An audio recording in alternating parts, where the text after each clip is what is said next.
Talking today about the Duggar family, but also about so much more. The large fundamentalist family, led by Jim Bob Duggar, was first marketed to the world as an oasis of wholesomeness in a world of filth with their debut cable special in 2004. Jim Bob and his wife Michelle and their many, many, many kids came across as a sort of real-life Flanders family from The Simpsons. For many, they represented some good old days, traditional family values, a wonderfully humble and virtuous family leading such righteous, happy lives. But was everything as it appeared? Or was all that wholesomeness a facade for some really dark shit hiding beneath the surface? There's a good chance you're familiar with the Duggars, but what do you really know about their connection to the Institute and Basic Life Principles? A radical organization described by many, including numerous other Christian organizations, as a dangerous cult. If you watched the recent Amazon Prime docuseries, and it was great, about the rise and fall of the Duggars, shiny, happy people, you might know quite a bit. Lindsay and I watched it, and her mind was blown. Like, she was disgusted. Me, less so, due to all my research into the dark and strange here over the years, but I was surprised to see the Duggars attached to this particular organization. I shouldn't have been, but I guess I wasn't really paying attention to them. The IBELP is scarier to me than most of the cults we have covered because far more people in this country either adhere to its beliefs or at least don't see them as very problematic. And I don't consider this a cult episode, by the way. I don't know what category I will put today's episode in. Pop culture, maybe? Related to the R. Kelly episode, perhaps more than anything else? I wanted to learn about the Duggars because going back to when I was a little kid, like before the age of 10, I've had this almost instinctual aversion to people who seem to work so hard to have the rest of the world see them as being so incredibly wholesome and righteous. I just rarely buy it. I want to know what they're hiding, who they really are. In my experience, people who at first glance appear a lot rough around the edges, people who curse, people comfortable with an uncomfortable joke, they tend to be the best, most accepting, kind, helpful, caring, cool fucking people out there. I feel a certain extra level of comfort around someone who seems to lay their cards out all on the table. Here I am, love it or leave it kind of vibes. Hail Nimrod, do I love that? But when someone never curses, like when they really make a point out of that, when they get uncomfortable talking about anything taboo, like real judgmental and uptight, when they never talk shit about anything or anybody or laugh at something just a little off color, when they seem super rigid, uptight, easily offended, I think, what the fuck are you hiding? Why do you feel the need to act like that? It just rarely reads as natural and genuine to me. You know, life is rugged and messy and full of pain, even when it's going relatively well. So maybe loosen up. I've never watched a full episode of any of the Duggar family shows. When I heard about them and looked briefly into them years ago, I did wonder what they were hiding. And as it turns out, quite a bit. Starting with the true nature of the Institute and Basic Life Principles. It is not a good, healthy, wholesome organization. Not in my book. Not even fucking close. It's an organization with beliefs eerily reminiscent of the Handmaid's Tale's Gilead. And this group would truly love to take over America and turn it into an insanely misogynistic theocracy. And Jim Bob Duggar, he would love that too. Traditional values, do not necessarily equate to good values because a lot of traditions, frankly, fucking suck. We don't hold on to them because they're great. We hold on to them because we're a species that is resistant to change. Or because we often love what's familiar, even if it's probably worse than a new alternative. Or we hold on to them because they benefit the people they empower, often at the direct expense of many others. The Duggar family captured Middle America's hearts following a few standalone documentaries. And then the Learning Channel, 19 Kids and Counting show, originally called 17 Kids and Counting, then 18 Kids, enjoyed by millions for years. As a wholesome show the entire family could all enjoy together without anyone having to worry about anything offensive going on. Although many viewers would disagree with some of the Duggars' belief, they still found it fascinating to watch how people so different from the mainstream were living their lives. And they largely thought Jim Bob and Michelle were very good protective parents. Within a world of violence, scandalous entertainment, kind of like this dark piece of shit podcast, the Duggars' popularity was largely due to how safe, how non-controversial it was. Well, this week, we're going to examine how the hell the Duggars raised such an enormous family. We'll look at the many, many rules that they and their children follow, their religious beliefs, the timeline of important events in the family's lives. We'll look into the dark secret they kept for so many years, an examination of some controversial groups they have been strongly associated with, and we'll ask ourselves, what does it really mean to be wholesome? What traditional values are worth keeping? Which one should we kick to the fucking curb forever? In another, many of the rules we follow today were invented by ordinary old meat sacks, often no better or no more wise than we are, and sometimes much worse than we are. So much of our reality is what we collectively choose to make it. Existential edition of Timesuck. This is Michael McDonald, and you're listening to Timesuck. You're listening to Timesuck.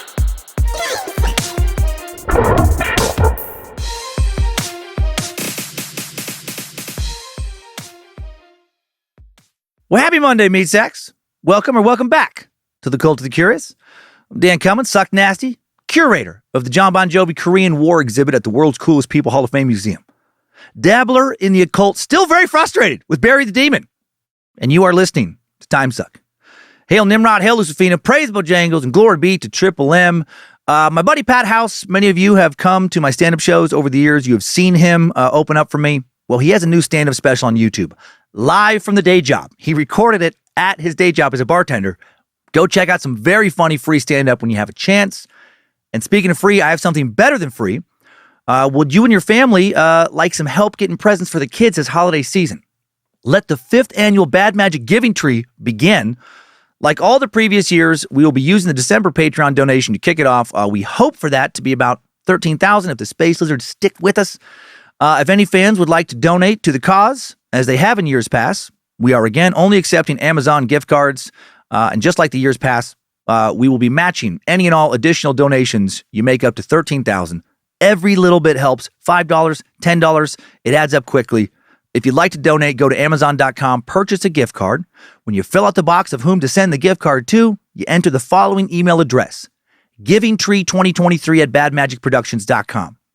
If you want to be a recipient of the Giving Tree, Tuesday, November 21st, 12 noon p.m., we will begin accepting applications on the website, badmagicmerch.com. The only way to submit your family. We think we can help 30 families. And once 30 families have applied, the application won't allow anyone new to fill it out. It'll just automatically close. Last year, these slots filled up in less than 5 minutes. If you're going to be at work during this time, you can have a family member or a friend sign up on your behalf. If you received from the Giving Tree in the past, please allow someone else to receive help this year. We'll be shopping, sending out gifts from December 1st through December 17th, and look forward to bringing our community together once again over the holidays to love and support one another. You can find the pertinent information that I've just shared in today's episode description. And then last thing before we dig into the Duggars, some bad news. I'm trying to hold it together, but I fell out of my bed again this week, and I broke my fall with my boner again, and now it's been at a 135-degree angle. So like imagine a penis being bent to a 90-degree angle and then just bend it like halfway further back towards touching itself. And it is so hard to pee and almost impossible to have sex. I actually really hurt my wrist trying to masturbate with that angle. And now I also have carpal tunnel. But I'm still here. And it's time to get started. And I'm an idiot. I'm sure some of you are a bit anxious over how I'm going to handle this topic. Will I insult your belief system? Why do I pick so many topics similar to this one? Well, I hope that, even if you're Christian, you are very aware of the diversity that exists within your religion and understand that my dissection of the Duggars faith, my disdain for certain aspects of it, does not apply to all Christian denominations.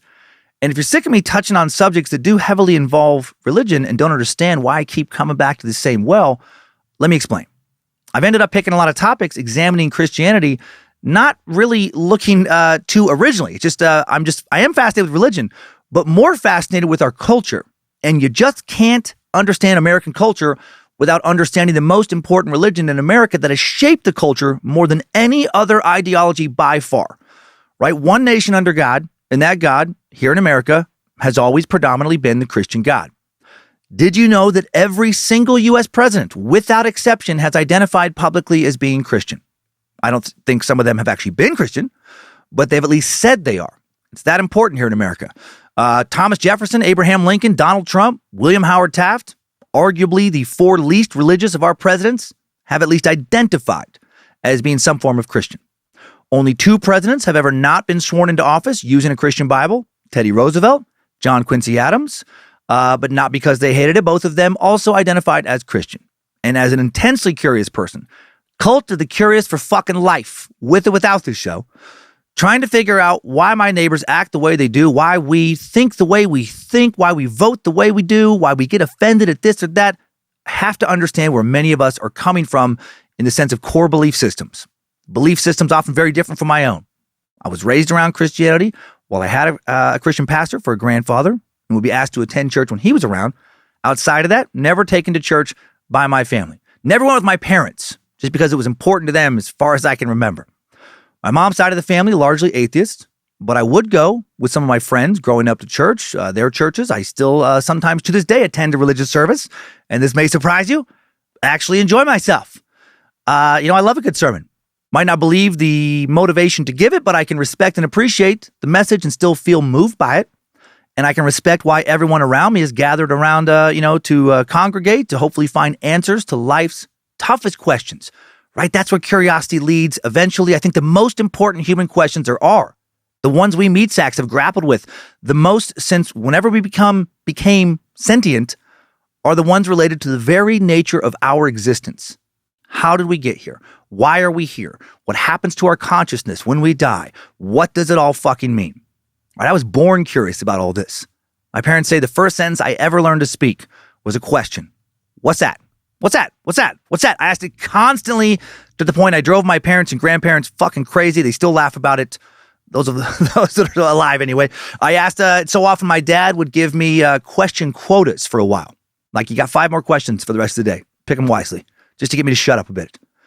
That curiosity is what led to this podcast, right? The Culturally Curious. And it leads me to look into others who have asked the same questions and often found their answers in religion. Religion's most important function, I would argue, is to allow us to move on from these questions, to feel satisfied in the answers they provide, to give us a comforting playbook for how life is supposed to work, to make us feel that all is not just evolution and chance and chaos, but there's actually a plan unfolding for all of us, a divine plan. And I've been jealous for as long as I can remember of those who firmly trust that those answers have been found for them in religion. I haven't found them, right? I'm still not satisfied. I'm still seeking.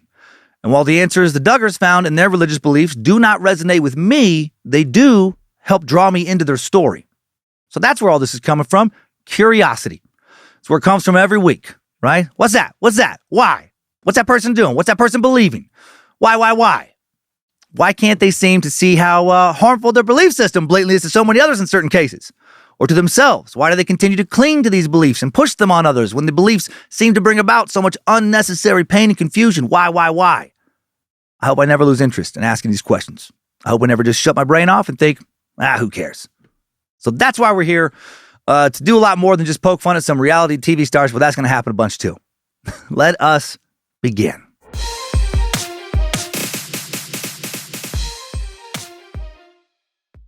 To break this all down this week, I'm going to first give an overview to the Quiverful movement, help explain why the Duggars felt they should have so many kids.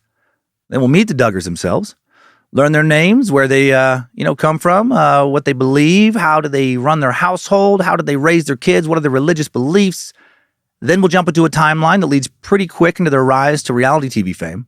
We'll explore the dark secret that led to their fall from grace, and we'll examine the dangerous, super fucked up institution that provided the Duggars with their homeschool curriculum and basic, ideology, guided their overall beliefs, how they raise their kids, how they live their lives, the Institute and Basic Life Principles, a group they are supposedly still very, very, very much associated with. A lot of yikes in that group. So much yikes. Also so much shit to make fun of today. Cool? Okay, cool. So why do the Duggars have so many kids? To answer that question, we do need to look at the Quiverful movement. Although the Duggars have stated they're not directly a part of the Quiverful movement, and it's not like it's an official movement with a list of members, you sure could fool me that they're not in. At the very least, Quiverful ideology closely aligns with the Duggars' beliefs and explains why they and certain other conservative Christians are so adamantly opposed to birth control.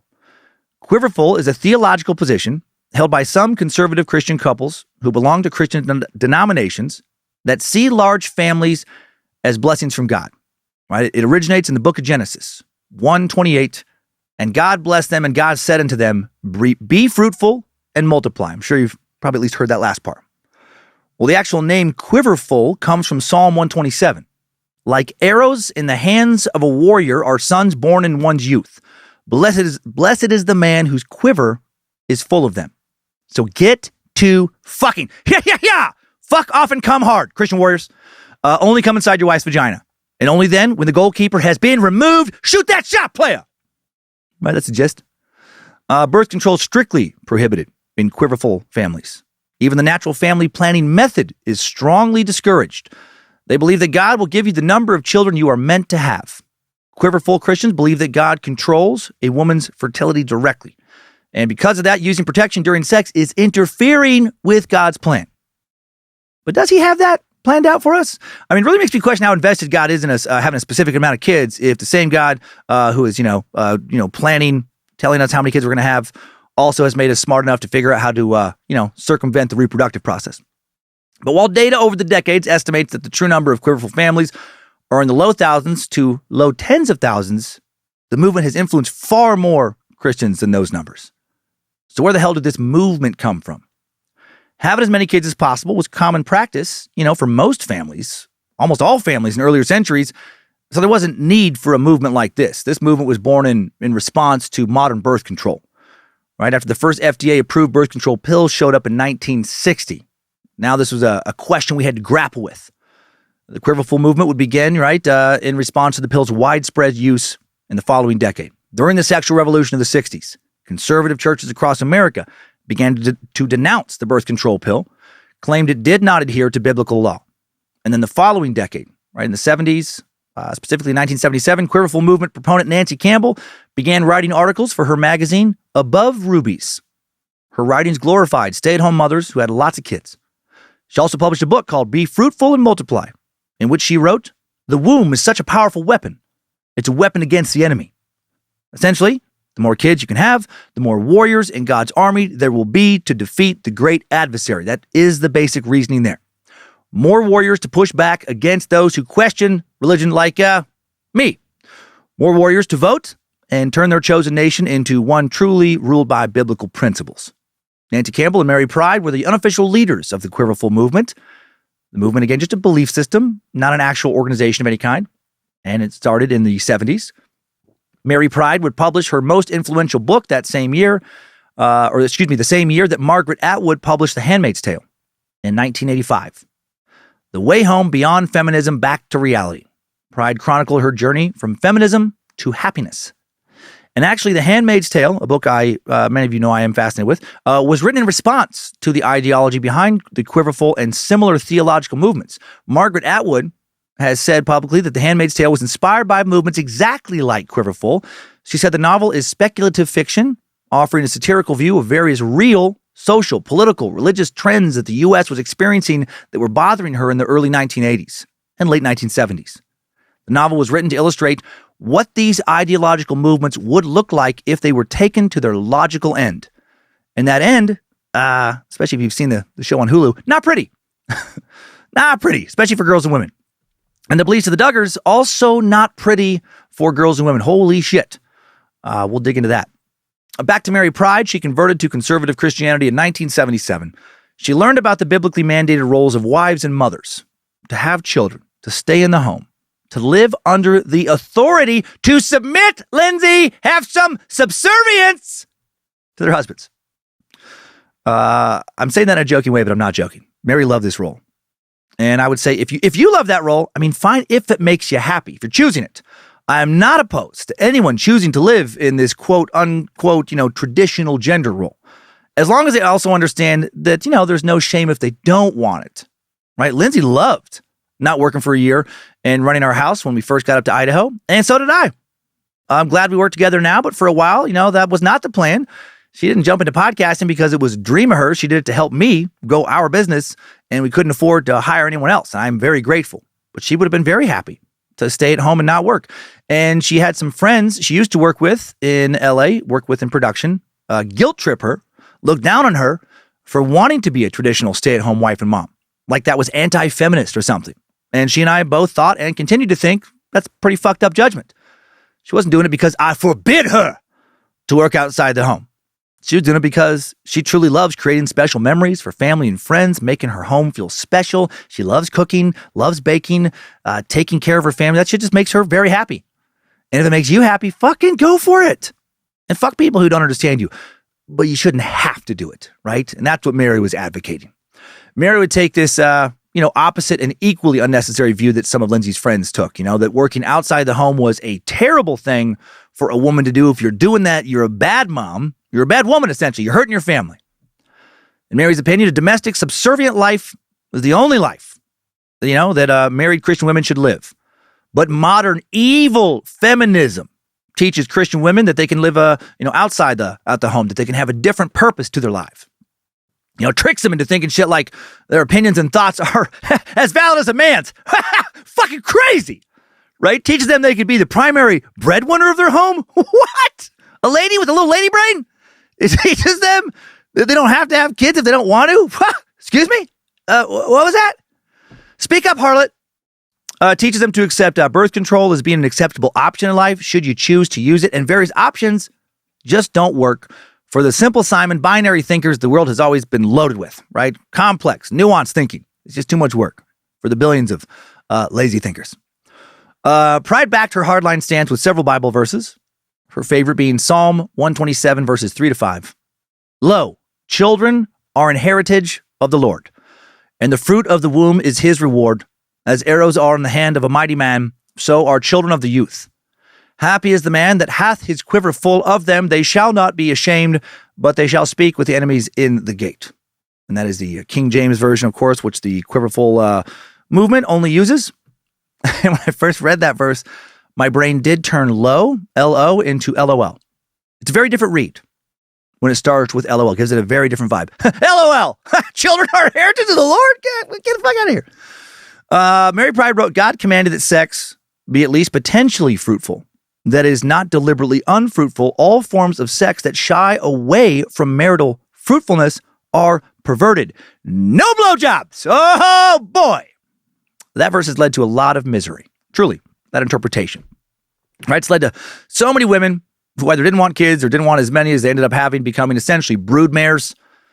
Led to a belief that any sex act other than penis in vagina, P in the V, is perverted and sinful.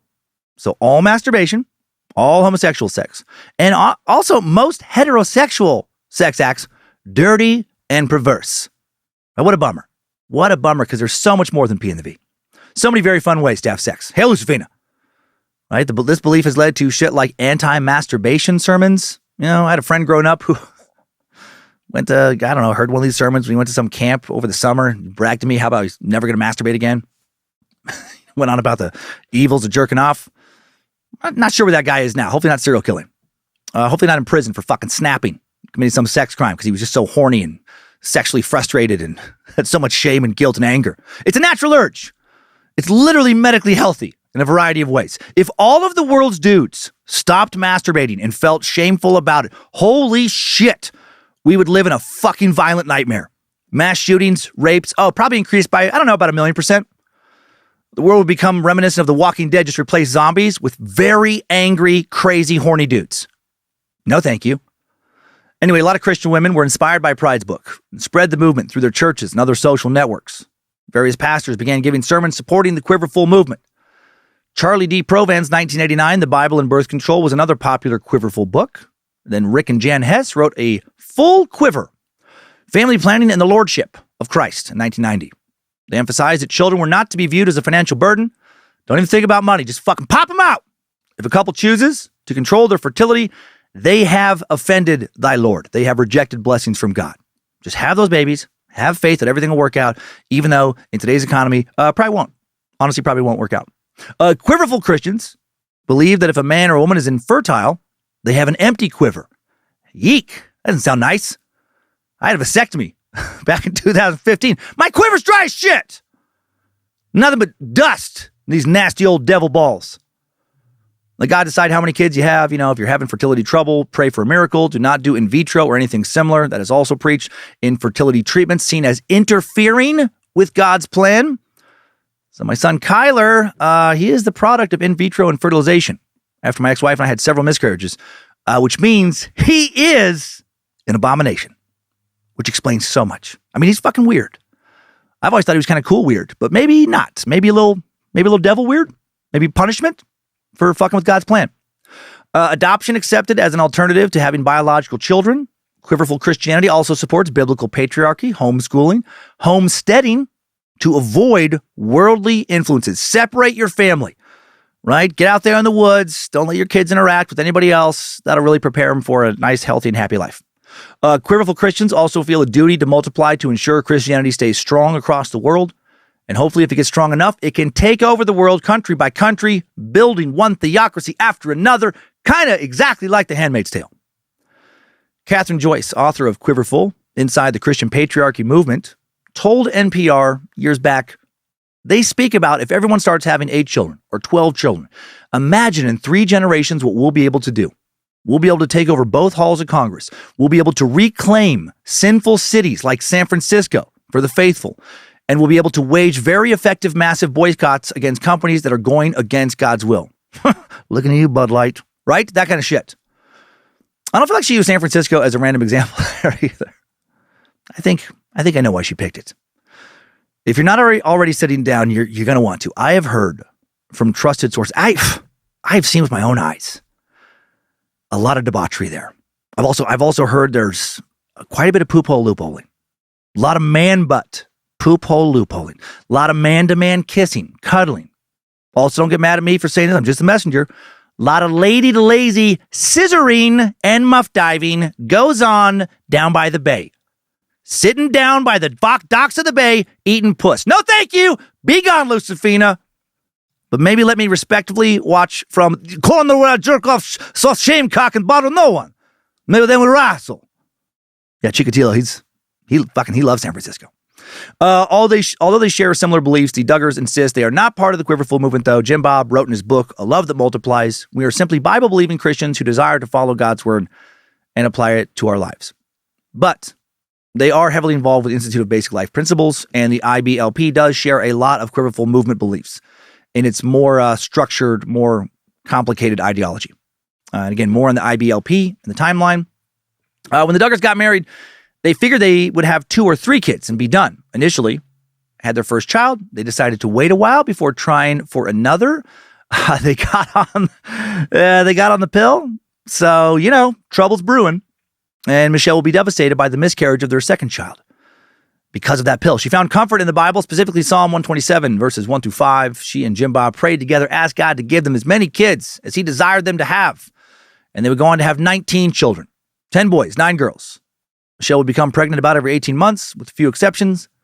For example, when her 18th child, Jordan, was 6 months old, she became pregnant with her 19th child, Josie. Yay! Got harder as time went on for the Duggars to get pregnant, due primarily to the 19 kids absolutely fucking destroying Michelle's birth canal. It just, it got pretty loosened up, thanks to popping out a lot of big potato-headed Duggar babies, For their 19th kid, rumor has it, that Jim Bob had to literally get down on his hands and knees and crawl into Michelle's vagina and then stand up inside her uterus and then jerk off into one of her fallopian tubes. That's the one time it's okay to jerk off in quiverful circles. If you're standing up inside, if you're standing tall and straight inside your wife's completely wrecked uterus and you jerk off into her fallopian tubes. Too ridiculous? Okay, for everyone still listening, let's meet the Duggars. Of course, the family is led by Jim Bob and Michelle Duggar.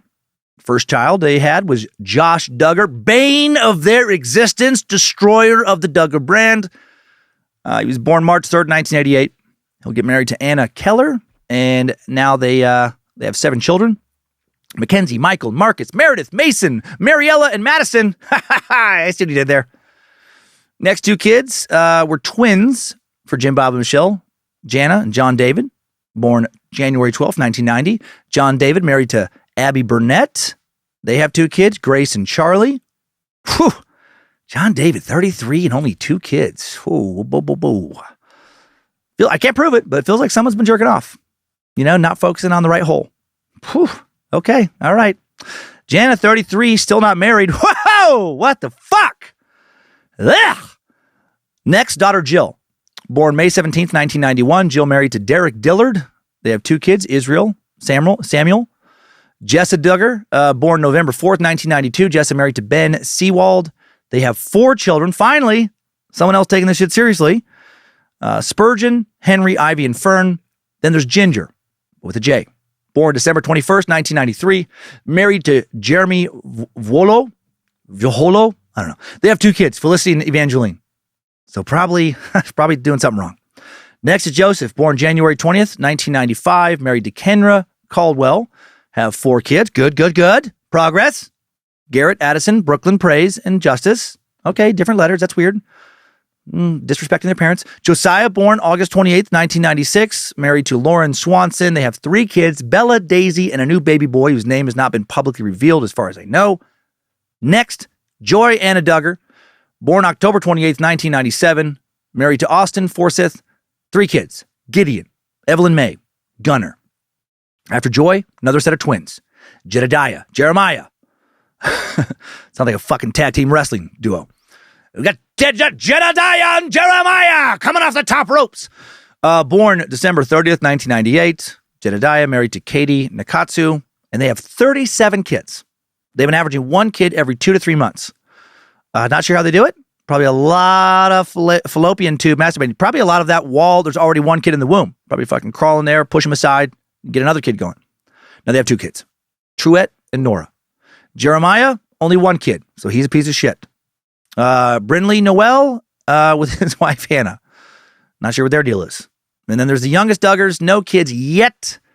Jason, born in April of 2000. James, born in July of 2001. Justin, November of 2002.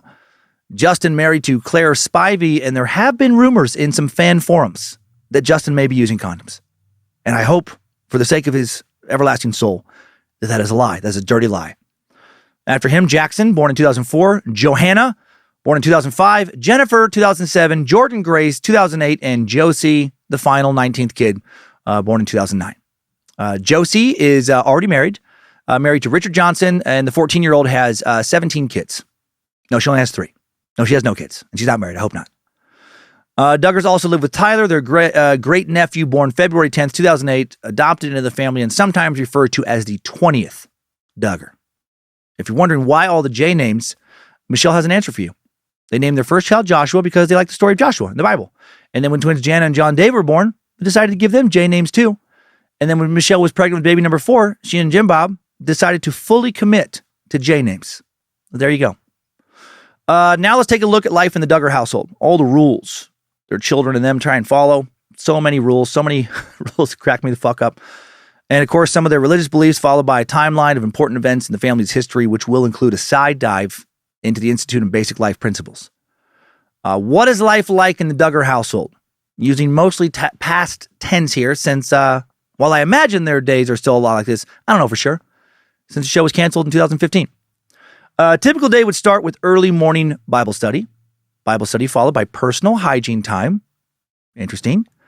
Is it just me, or does it feel like they should have flipped those two? Like maybe brush your teeth and throw on deodorant first, then gather together in a crowded space to study. After hygiene time, the family would eat breakfast, complete their chores, which they would call jurisdictions. Jurisdictions, pretty fancy term for doing stuff like washing dishes, taking out the trash. Not now, Josiah, Johannesburg, and Javelin. Before we ride our bikes around the house, but not in the neighborhood where there's so much secular danger, I must first finish my jurisdictions. That sounds like something a homeschool kid would say, actually. Apologies to all of our homeschool listeners. I do know we have quite a few. After jurisdictions, they would first practice some religious music and then head out for school. And by head out, I mean they would all go outside to wait for the bus, then turn around and head right back inside when they remembered they were homeschooled. Or they just stayed in the house. They really were homeschooled, and they would have school lessons for the rest of the morning, at home, away from the heathen debauchery of the public school system. Duggar homeschooling focused a lot on character traits and memorizing Bible passages. Michelle once wrote, "We have homeschooled our children because we want to spend time with them and train them to become mature Christians who love God. They really have also not wanted their children to be influenced by peers of different faiths or no faith. They have spoke about how they don't want their kids to learn about things like atheism, socialism, evolution, or other worldly philosophies and behaviors." And that sounds like a great way to make it very fucking hard for your kids to ever leave the nest and make it out there on their own in the world if they want to leave your religion. They're going to be so far behind most other people in the secular world. They would take a small break for lunch, followed by more music, more homeschool. Dinner would be at 6 o'clock. All the boys would, sometimes help. Cooking mainly managed by the Duggar girls and supervised by Michelle. You'll see that the household mostly ran by the older Duggar girls. Jim Bob would then read more from the Bible, and they'd talk about their days at dinner. Bible time, very important for the Duggars. Jim Bob felt it was his duty to use this time to teach his kids biblical lessons. Michelle and Jim Bob would also utilize daily checklists that would detail each child's schoolwork, chores, music lessons, and personal hygiene. They'd check each child's list to keep them on track. Oldest girls, again, responsible for most of the daily chores, to keep the house running, literally preparing them for, doing more of the same once they were grown, as is a woman's duty. And listen, Lindsay actually does do most of the shit in our home, but only because I shoulder most of the business load. If this is how things happen to work out in your home, yeah, awesome. No judgment. It's only when domestic duties are seen as only women's work where I think it gets problematic, right? Where men start to think it's beneath them. The older Duggar girls would also do 8 to 11 loads of laundry each day. Duggar children would also learn good life skills at home, and I do like this. Boys and girls who were interested could take firefighter, first responder training classes. Older girls would also be taught how to cut and style hair, sew clothes, and similar domestic skills. And the children will be taught to play musical instruments and practice music for a few hours every day, but no percussion. Ugh, not kidding. No frickin' drums. Why? Well, let me tell you.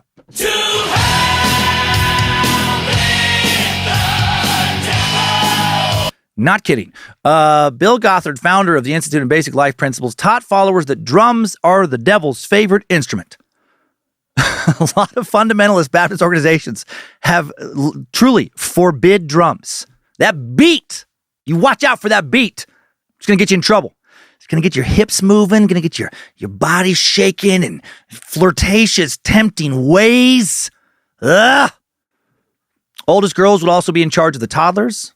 Michelle would group the older and younger kids into buddy teams to look out for each other, do daily chores, and grooming tasks. The kids could use computer programs for homeschool. And who would check their work? The older girls. Again, the Duggar household, mostly run by the older girls. They'd check the other kids' scores, report back to Michelle, who would be the kind of primary supervisor teacher. Older children could also use online programs to earn some college credits and transfer them to a university. Jim Bob and Michelle felt this could allow their children, hopefully only their male children, to earn a degree without, quote, being exposed to teaching that is opposed to a conservative Christian worldview. The internet would be strictly limited in the Duggar household because, as Michelle would say, the internet has the greatest potential to destroy souls with instant, unlimited access to all sorts of immorality. And you know what? I'm not going to push back on that. It really does. It really does. I'm fairly certain that doing research for this show has destroyed, I would say, between 80 and 90% of my soul by now. Like when I started Timesuck, my soul was reminiscent of Christian Bale in the Batman's The Dark Knight, right? Healthy, so fucking strong, a pure soul ready to fight evil forces. Now, oh, not pretty. My soul is like Christian Bale in The Machinist.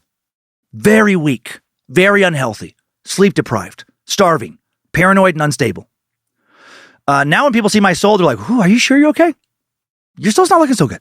When on the web, the Duggar children would have access to about 75 pre-approved websites, almost all of them religious sites.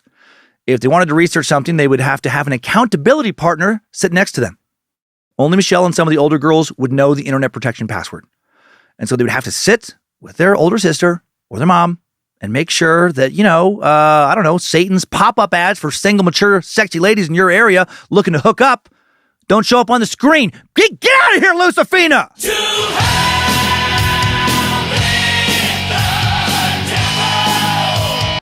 Social media not allowed for any of the Duggar children. Too much sin on those disgusting sites. However, most of them are on various social sites now. Jim Bob and Michelle actually joined Instagram in 2013. And look, I don't mind keeping kids off of socials, until a certain age. We didn't let our kids have social media accounts until either 8th or 9th grade. It was a little bit behind most of their friends, maybe like a year to 3 years behind most of their friends.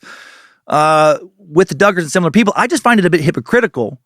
It'd be like social media is full of the devil's work, but we're a brand and then we're going to use it to get our message out. Seems like if you had a true faith-based aversion to social media, you should truly stay away from it completely instead of kind of taking a stand against it, but also using it to make money. The Duggar kids also had no or limited access, depending on which year of the show we're talking about, to search engines. Michelle even warned her girls not to read romance novels because, quote, romance novels are to women what pornography is to men. They stir up your emotions with unreal fantasies.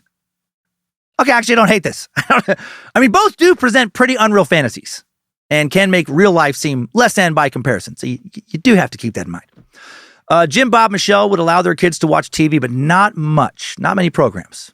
Just some special kind of censored channels. For a time earlier in their marriage, before kids, they did watch, TV. But then they met someone through their church, author Dr. Ed Wheat, and he challenged them to keep TV out of the house during the first year of marriage. And not bad advice. Dr. Wheat, though, that dude overall was very full of bad advice. See, this good example of the kind of people that they would look at as mentors, Jim, Bob, and Michelle. Dr. Wheat, born in 1926, died in 2001 after writing a lot of books, a lot of advice. In 1983, he published a book called How to Save Your Marriage Alone. LA Weekly would do a write-up about this in 2011 after somebody working for LA Weekly found a copy in a used bookstore in Pasadena.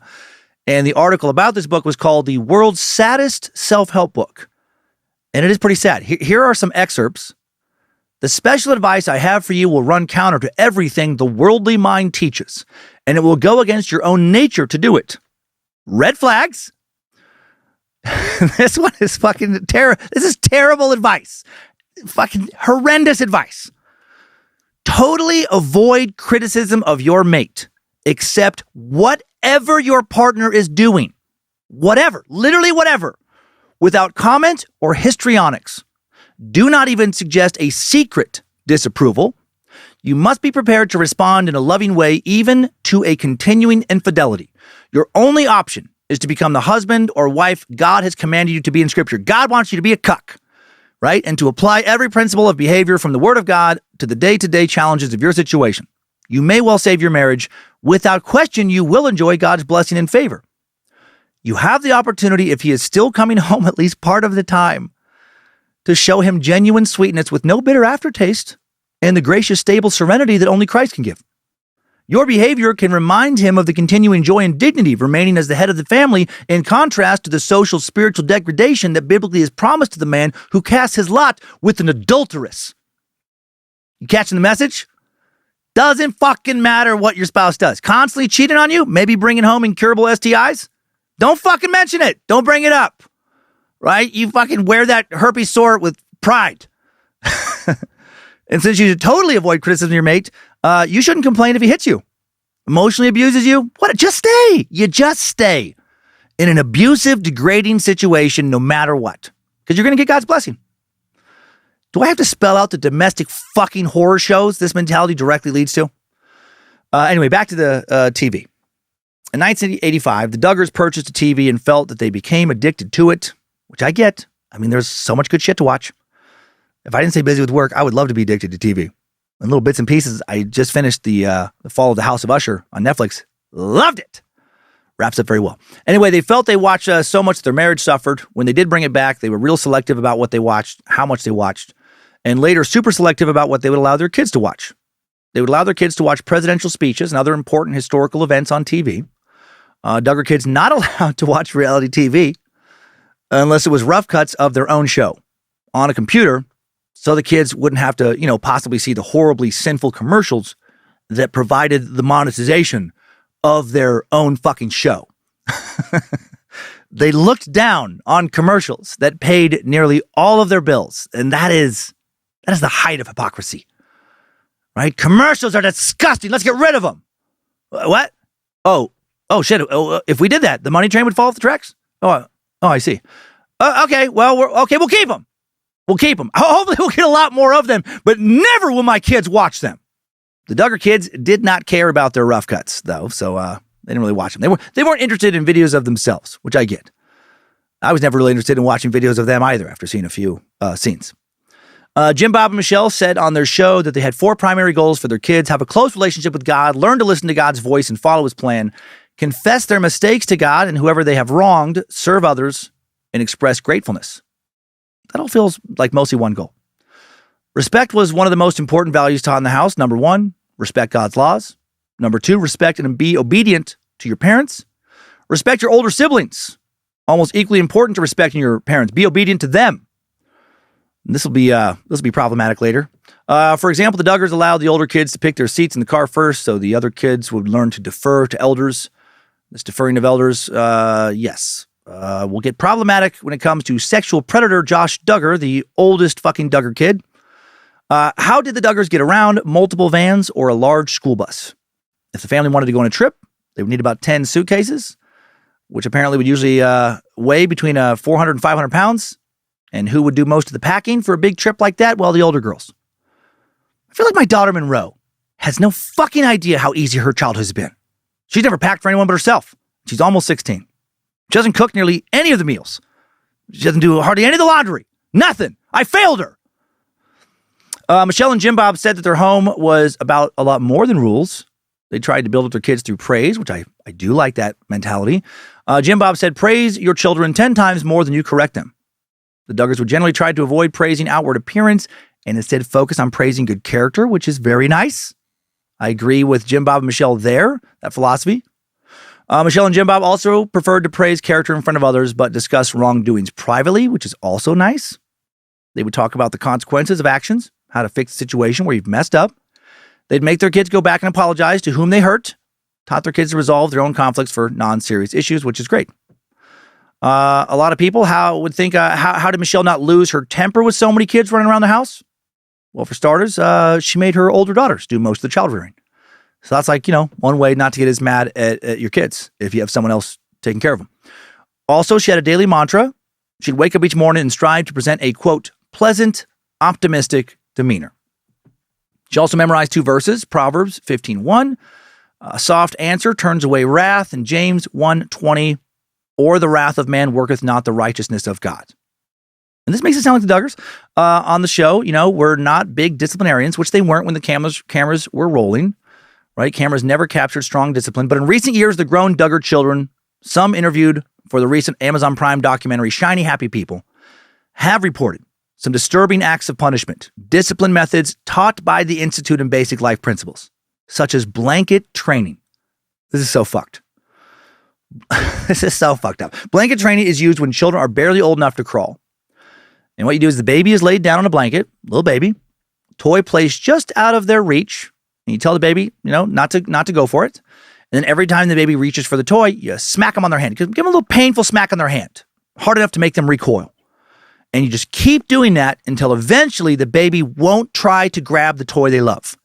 They just lay there passively, just fucking dead in the eyes. Sounds like some kind of North Korean brainwashing. The point of this is to create a child who is completely obedient and passive. A kid who looks to their authority figure to be told what they should do in any given situation.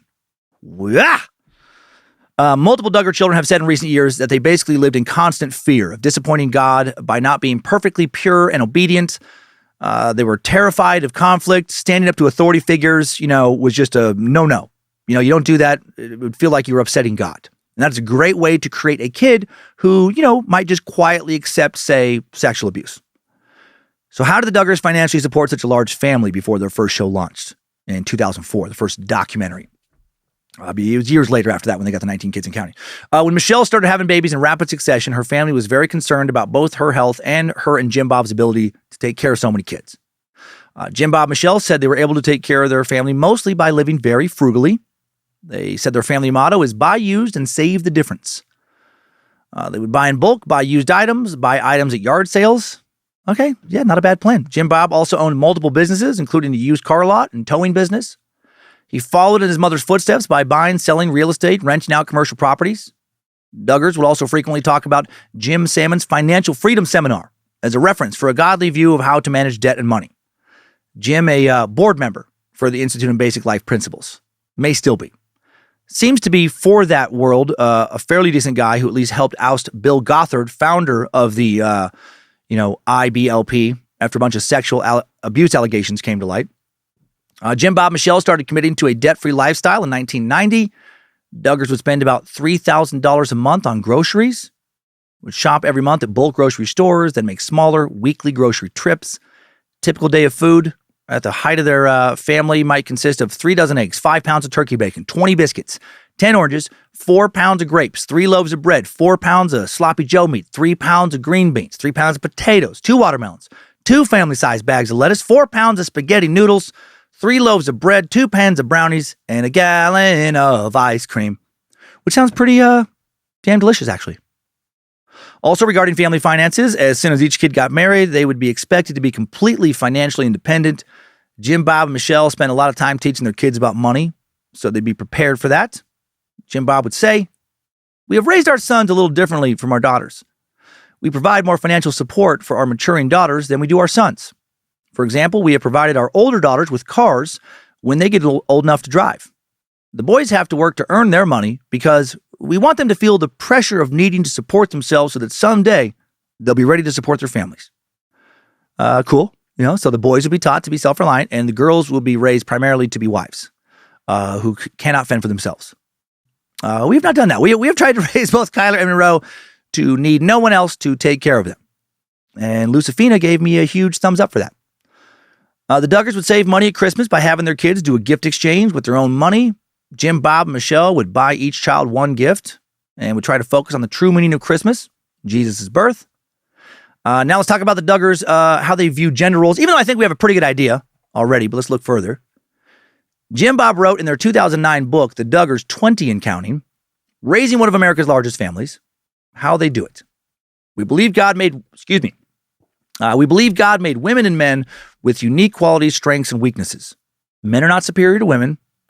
I feel like he winked after he wrote that. Winked to somebody. I just got to put it in there. As a matter of fact, we believe women are the most special of all God's creations and men should treat them like queens. And that's a really nice thing to say. They probably meant it in some way, but they also raised their daughters to be completely 100% subservient to husbands, per IBLP teachings. And that mentality does not always mesh well with being treated like a queen. It can lead to, like a lot of spousal abuse and just a lot of violence in the home and not reporting it because, you have to defer to your husband. The Duggars taught their boys chivalrous acts like opening doors, carrying heavy objects for women, treating women with respect. Jim, Bob, and Michelle specifically stated in their book that they are not against women going to college or working. Again, I feel like Jim, Bob, we got to put it in there. I don't know. It'll just soften the kickback. They decided that if Michelle were to work, they would never depend on her money. So she could stay at home with the children if she wanted. All her money would go into savings.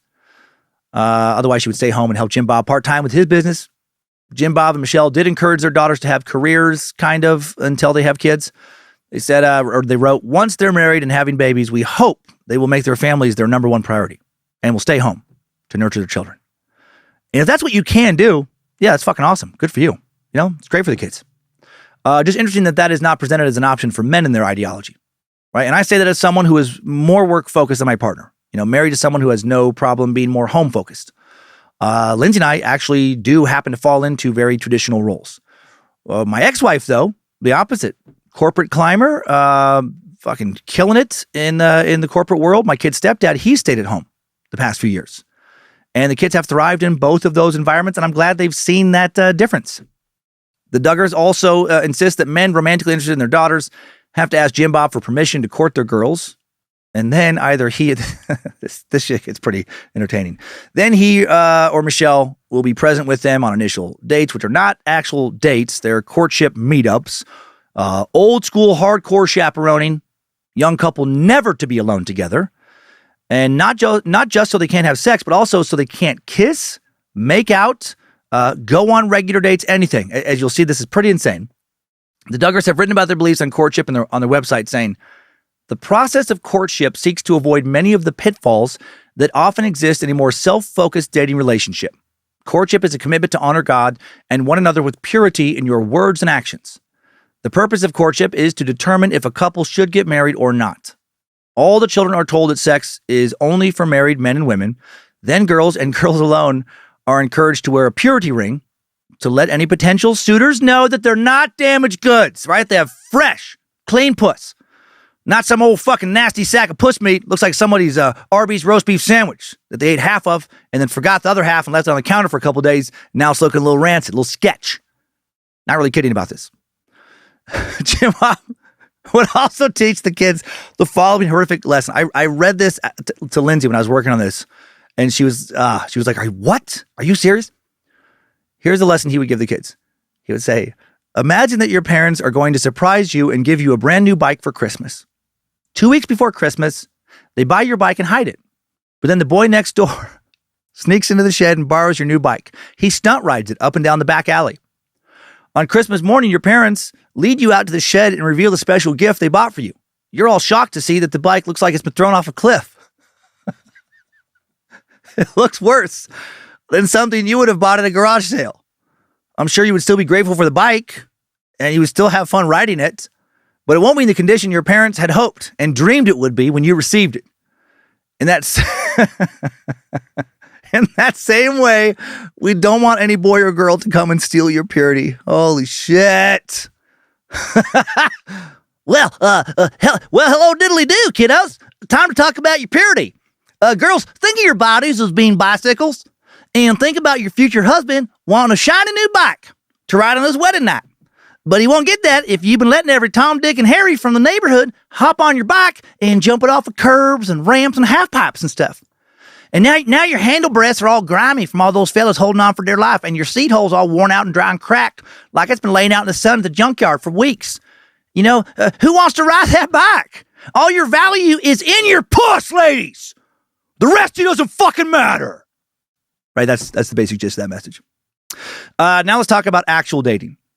The Duggars don't believe in any real dating until after marriage, like to the point that like you don't go to dinners and movies with someone you're romantically interested in alone until after you're already married.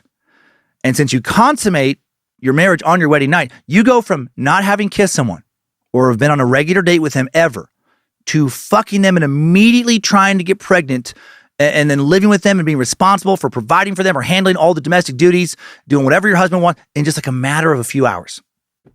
The Duggars raised their kids, and I imagine still raise them to believe that there are 7 phases to a godly relationship: waiting, evaluating, considering, pre-engagement, engagement, marriage, then dating. That's the last one. This is fucking crazy. During the waiting phase, boys and girls should focus on developing their relationship with God instead of shallow relationships with others. God will bring your husband or wife into your life when the time's right. In the evaluating phase, you should write out a list of positive and negative character qualities that you want or don't in a spouse. In the considering phase, you compare your potential partner to a list and pray about it, to the list you've made and pray. Then decide if you want to pursue a relationship. Men are expected to approach the father first to discuss the courtship. Jim Bob would make potential male suitors for his daughters fill out a 423-item questionnaire to decide if they were suitable to court his daughters. Derek Dillard has confirmed he had to take a questionnaire before courting Jill Duggar. And here are some of the questions. Question 50. How many times have you read through your Bible? 66. Describe your relationship with your father. Was it honoring? Was it obedient? 67. Does your father have any medical or mental problems that could affect you or your children? 119. What are your views on women working outside the home?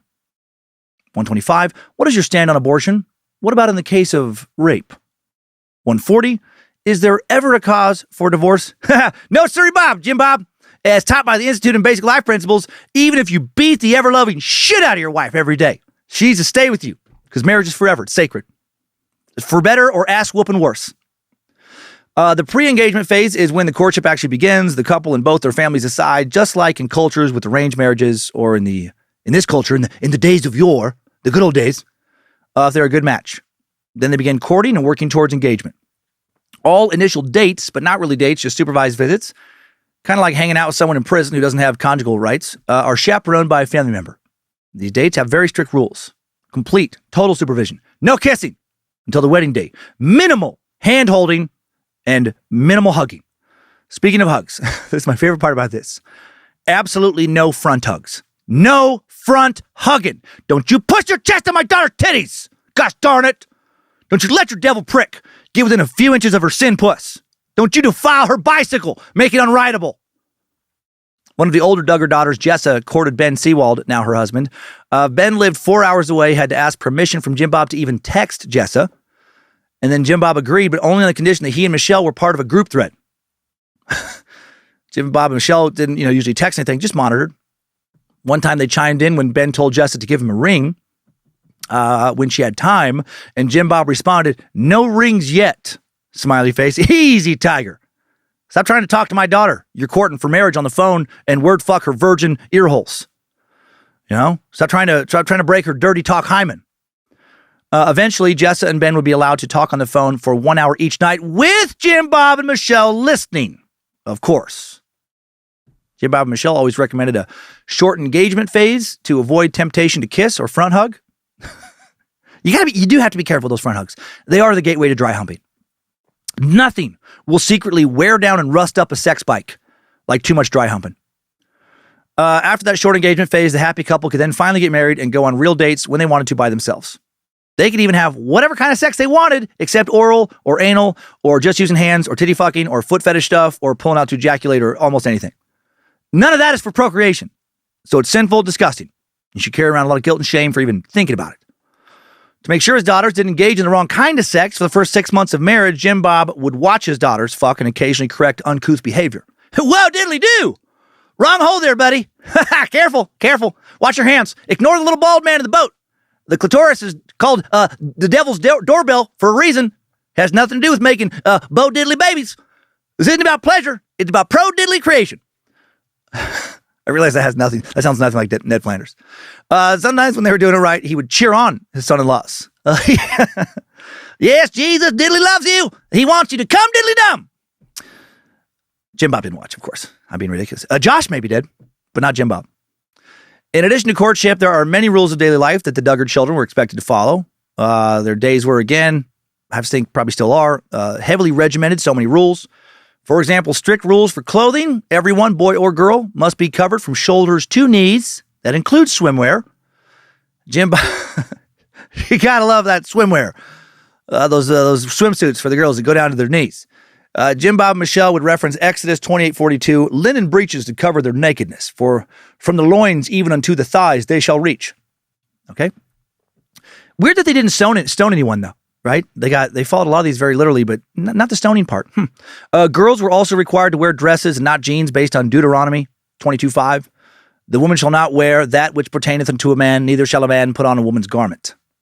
The Duggars wrote in their book, we believe that a man's physical drives are excited by what he sees, and it is defrauding for a woman to wear clothing that accents her body, instead of bringing attention to her countenance.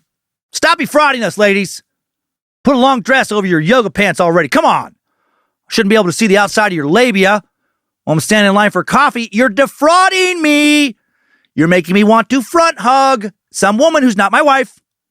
Also, it's painful. Boner's very painful for me now, considering the recent string of absolutely true mishaps that have left me with a 135-degree angle bone. Also, the Duggars were at all times to avoid inappropriate TV, music, no drums, images, and just avoid people being inappropriate. When they'd be out in public and someone was spotted who was, say, scantily clad, you know, like you could see above their knees, they would actually say the code word Nike, which would signal to all the boys to drop their eyes. Oh my gosh. And yeah, that would even include something like, seeing a lady out and about in yoga pants, or worse, volleyball shorts. Ah! Like if the Duggar boys would have been taken to a high school volleyball game, they would have been expected to stare at the floor the entire time and possibly plug their ears. Not kidding. If people around them started to curse, talk about evolution or something. Michelle and Jim Bob would follow a lot of extra rules themselves, like Old Testament law for when to resume sex after childbirth. They would wait 40 days after a boy and 80 days after a girl. You got to wait twice as long after girls because of how gross and evil their vaginas are, right? I mean, one vagina coming out of another vagina? Ah! That's Satan. That's Satan in a nutshell. They taught their children to never get tattoos or piercings, drink alcohol, or watch TV without permission. Now let's look a little further into their religious beliefs. Where the fuck is all this crazy coming from? The Duggar family identifies as Independent Baptist.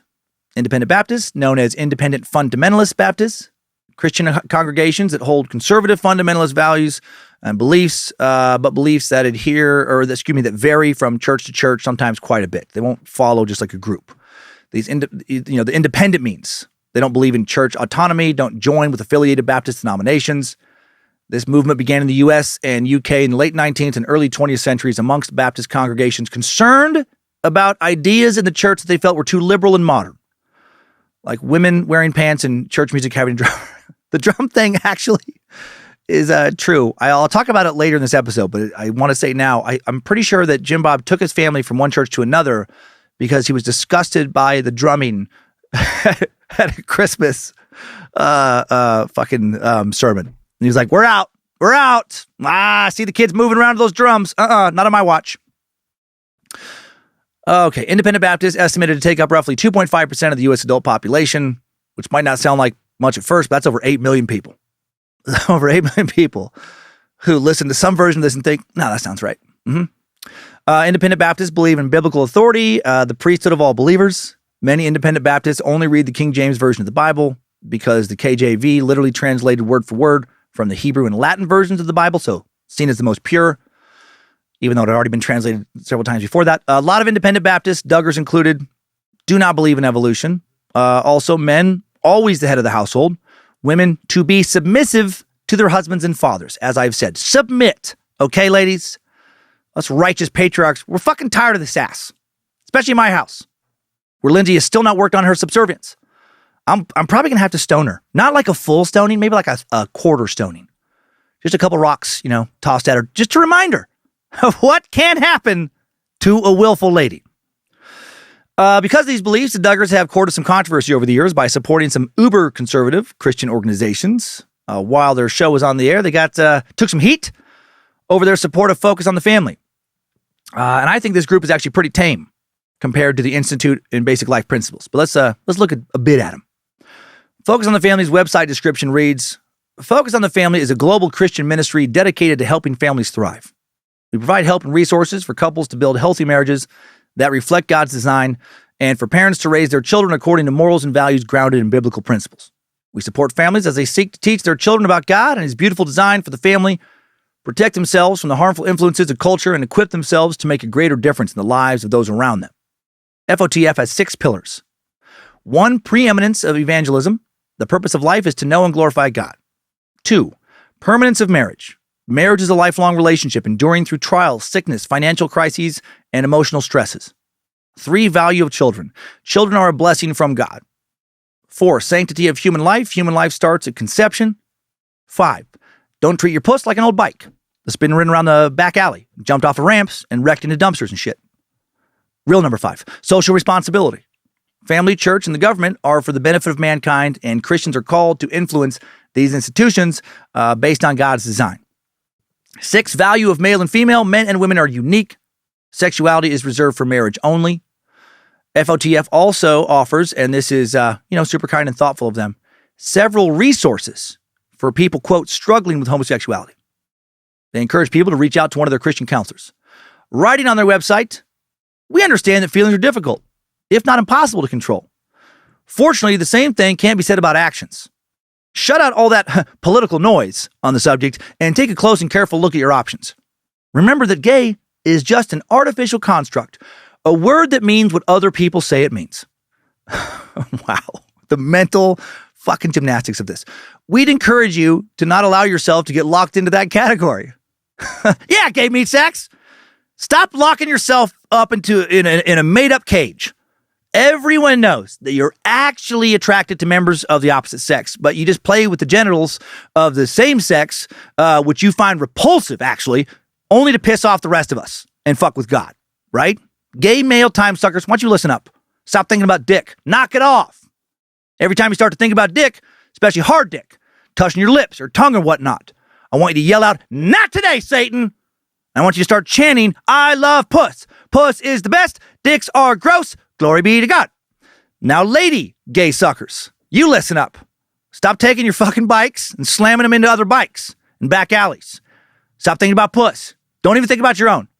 If that devil puss wants you to say rub that clit around in a circular motion at a steady rhythm, steadily building in pace, while another lady lover sucks on your nipples, maybe also pushes her warm, wet pussy down on your face, gently but pretty firmly scream out, "I see you, Satan, not today." And then punch her pussy and then punch your own pussy, but not in a fun way. Then grab a dildo and then, not ideal, but better than the alternative, push it in and out of your vagina while you chant, "I wish this was my husband's peanuts. I wish I had his baby in my belly. I wish a man could tell me what to do." Focus on the Family is aggressively homophobic. FOTF President Jim Daly has suggested that allowing gay marriage will literally destroy society. Right? It'd be everything will be on fire as soon as we allow gay marriage. Organization members have referred to the children of same-sex couples as human guinea pigs. FOTF raised over $500 million in the first decade of the 2000s, making them for a time one of the most well-funded anti-LGBT organizations in the country, if not the world. FOTF even promotes conversion therapy. They oppose same-sex adoption. They believe being gay or transgender is a mental illness. They've also accused anti-bullying programs in schools of promoting homosexuality and reverse discrimination. FOTF believes that employers should be allowed to reject LGBT job candidates, and business owners should have the right to turn away LGBT customers. Circling back to conversion therapy, 20 states in the U.S. and various counties of other states have banned its use for minors because it's very damaging. The UN defines conversion therapy as an umbrella term for interventions of a wide-ranging nature based on the belief that a person's sexual orientation and gender identity can and should or can be changed or suppressed, and aimed at changing them to heterosexual or cisgender. This practice has been deemed harmful and very ineffective by legal, medical, and psychological experts. But still, Focus on the Family provides a list of counselors offering to treat homosexuality issues and gender identity issues, code words for conversion therapy. Okay, now that we have a real feel for the Duggars, let's learn a bit about their rise and fall, right? The big dark secret that led them to the loss of their show. Also learn more about the very troubling institute and basic life principles. We've just touched the tip of the iceberg in today's timeline. Strap on those boots, soldier. We're marching down a Timesuck timeline.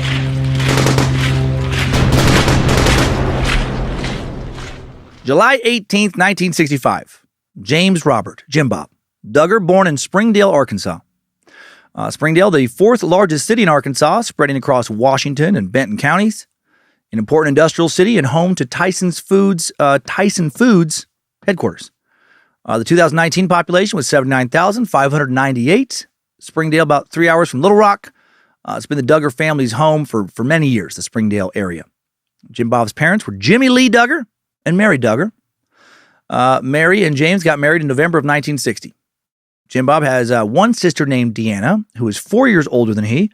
The two have been estranged for many years. Deanna feels that Jim Bob is a liar and a manipulator, someone whose public image does not match his private one.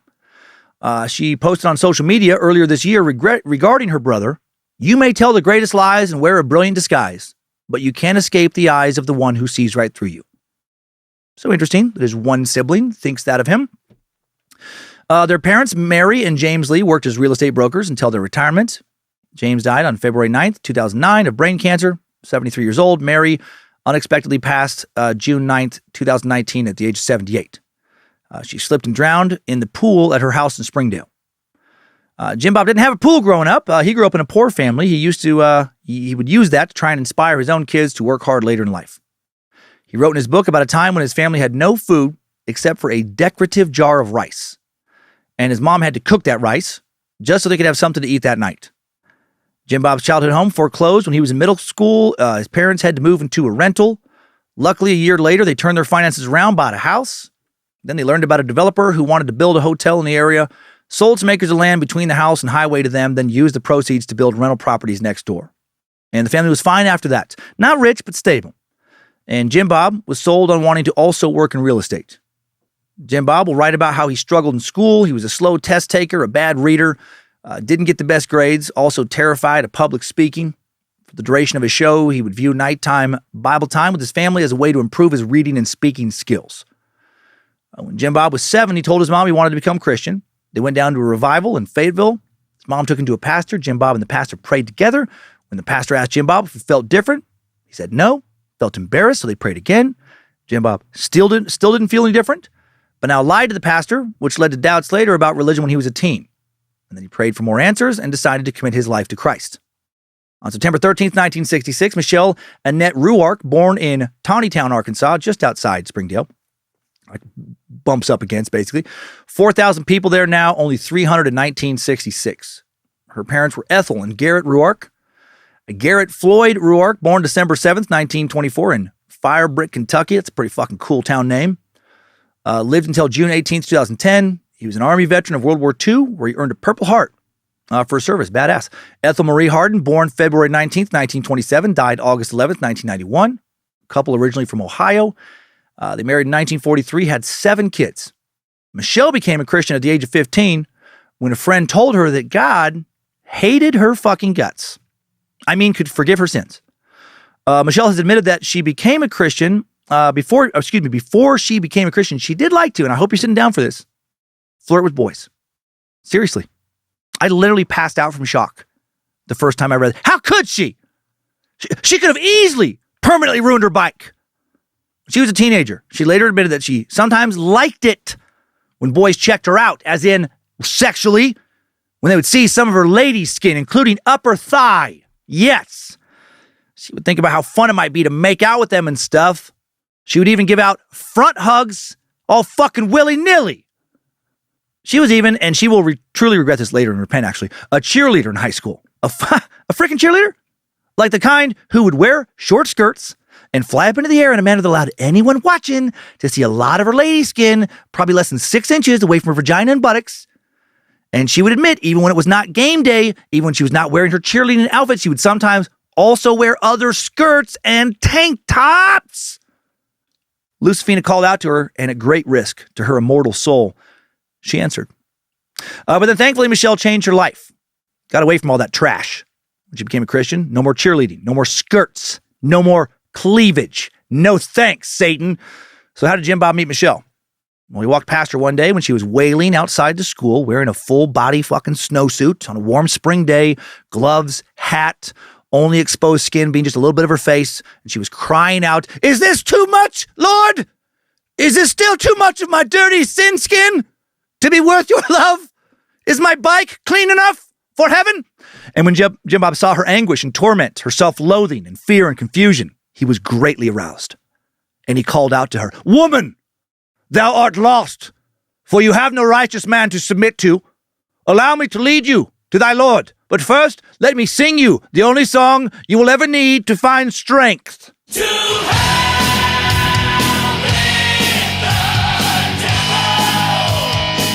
Or maybe all that only happened in my mind.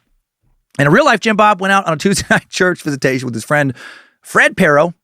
They had 3 cards full of names of people they were supposed to visit. People like myself who might need some spiritual guidance, but then no one answered their doors. Right? I'm guessing a lot of those people were home, but we're just hiding. Fucking great. Those weirdos are back. This is what I get for letting them talk to me and giving them our address when they cornered me outside the grocery store, started chatting me up about some pamphlet. I was just trying to be nice. Jim Bob and Fred, after reaching no one, prayed about who they should visit next. Then Fred had his prayer answered and said, "Hey, I know a girl that just became Christian, and she's a cheerleader." And Jim Bob was like, "Are you fucking shitting me?" No, he said, "Let's go and see her." And I bet he did. I bet he wanted to see her real quick. Cheerleader? Not some old widow or weird guy who lives alone? They went to the Ruark house, sat with Michelle in her living room. Jim Bob was shy, so Fred talked most of the time. Jim Bob thought Michelle was beautiful, but he was too intimidated to say anything to her. Probably just continually pray quietly, asking God for strength to fight off the devil who is making him think about sins of the flesh, about fully clothed front hugs. Jim Bob was successful that day, not in talking to Michelle, but in resisting lustful temptation. They don't talk for about a year. Then Michelle gets a job at a yogurt shop managed by Jim Bob's mom. Jim Bob came to that shop, help out with repairs one day, met her again, went in the back, fucked some yogurt, came back. No, he worked up enough courage to talk to Michelle, and then he submitted her. Glorious subservience. Jim Bob was going to go to a technical school in Little Rock to learn how to repair computers, but after he fell in love, he was like, frick that, and he stayed in Springdale, dropped out. December of 1983, Jim Bob purchased a $350 ring, asked Michelle's father for permission to marry her. "May I submit your daughter and replace you, sir, as her rightful lord and master? Do with her as I wish, forever, amen." He's like, "What the fuck you say, Jim Bob? May I please marry your daughter, sir?" December 24th, 1983, Jim Bob proposes to Michelle. She happily accepts. March of 1984, Mr. Ruark gets a new job, though, out of state. Michelle's going to have to move to North Carolina with the fam. As soon as she finishes high school in May, Jim Bob is devastated. So he asked Michelle's dad for permission to marry her more quickly. That's summer. He sells Michelle's dad on the idea by telling him that he worked at a grocery store, had a real estate license. He was going to buy a house. He loved Michelle. He would provide for her. Mr. Ruark Initially, still not sure. Apparently, they were both in tears during this conversation about who should own Michelle. And then finally, Jim Bob begged Mr. Ruark, I love your daughter. I really believe I can provide for her and take care of her. And I don't want to see her move away to North Carolina. Michelle's mother finally intervened and said, Garrett, just let the little boy marry the girl. And so they went back to the cage where Michelle was locked in. And they fucking drugged that cage out. And then they let her walk into a different cage that Jim Bob owned. Or something. July 21st, 1984, Michelle and Jim Bob are married. This was 3 months after Michelle graduated high school, 3 days after Jim Bob's 19th birthday. Michelle's 17. She'll turn 18 later that year. So almost too old, really. I mean, for Jim Bob, you know. The couple got married in the hallway of a big gymnasium because their church was under construction at the time. These lines of folding chairs for pews. Michelle did a lot of DIY projects to save money, made a bouquet of fake flowers, wore Jim Bob's mother's wedding dress. That is pretty cute. Duggars rented a cabin in Mount Nebo, Arkansas for the honeymoon. They returned home to the $19,000, 900 square foot fixer-upper Jim Bob had bought. That blows me away. $19,000 to buy a house. This wasn't that long ago. You could buy a house for $19,000. They spent the rest of their honeymoon fixing up the house. This house would also become the sales office for Jim Bob's car dealership. Michelle wrote, there were no doors on our kitchen cabinets, and the place needed a lot of work. That was okay. We were living in love, and it was so exciting.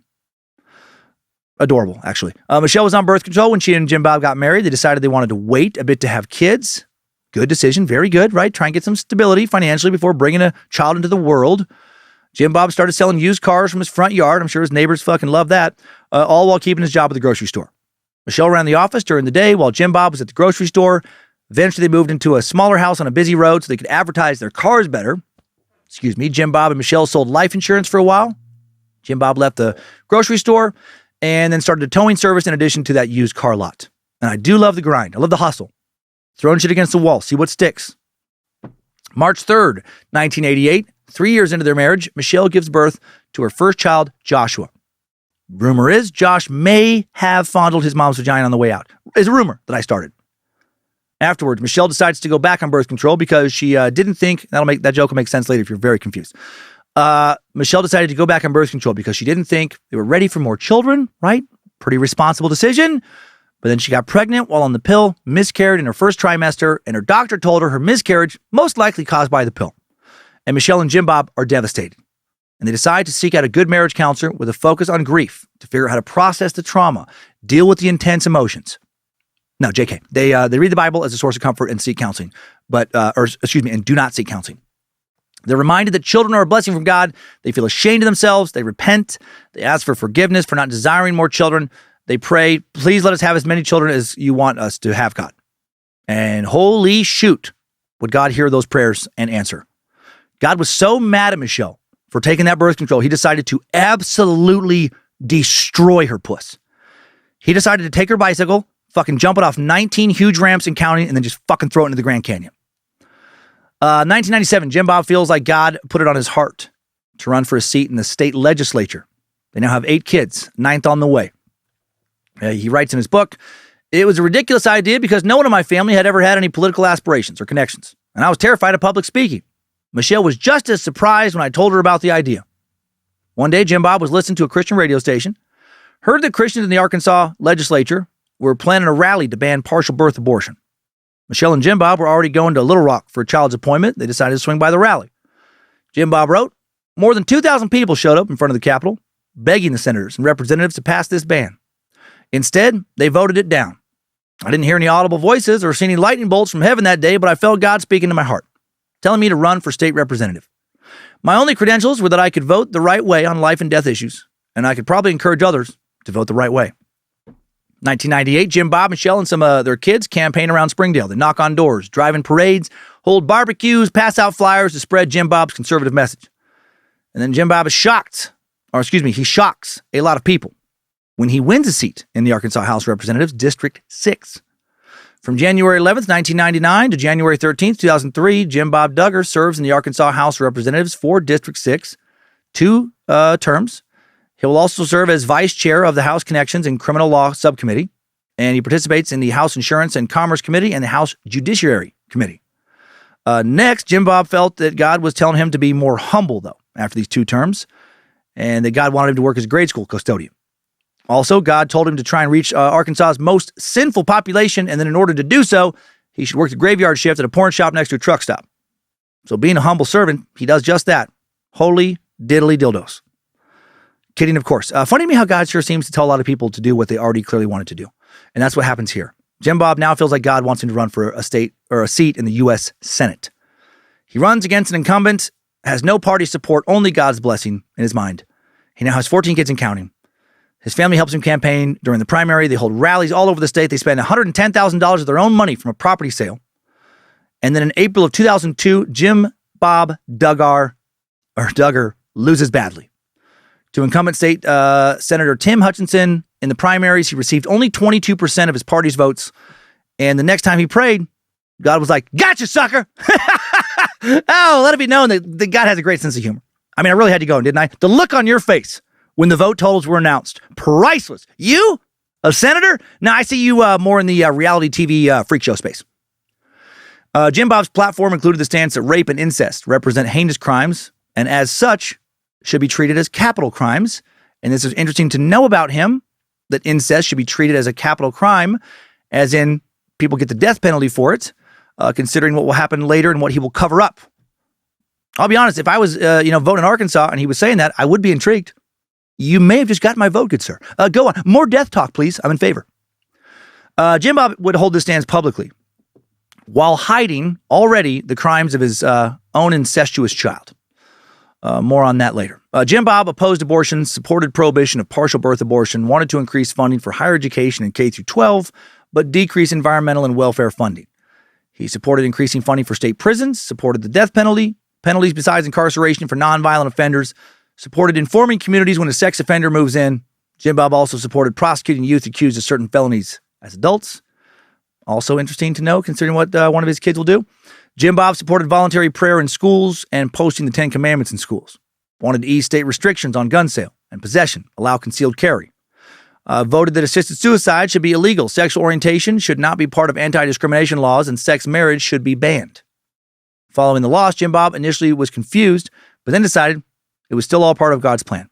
I feel like Jim Bob isn't good at figuring out what God is planning. If he felt that God's plan for him was to be a U.S. Senator, and then immediately after getting his fucking ass kicked and losing badly, still thinks everything is going according to plan.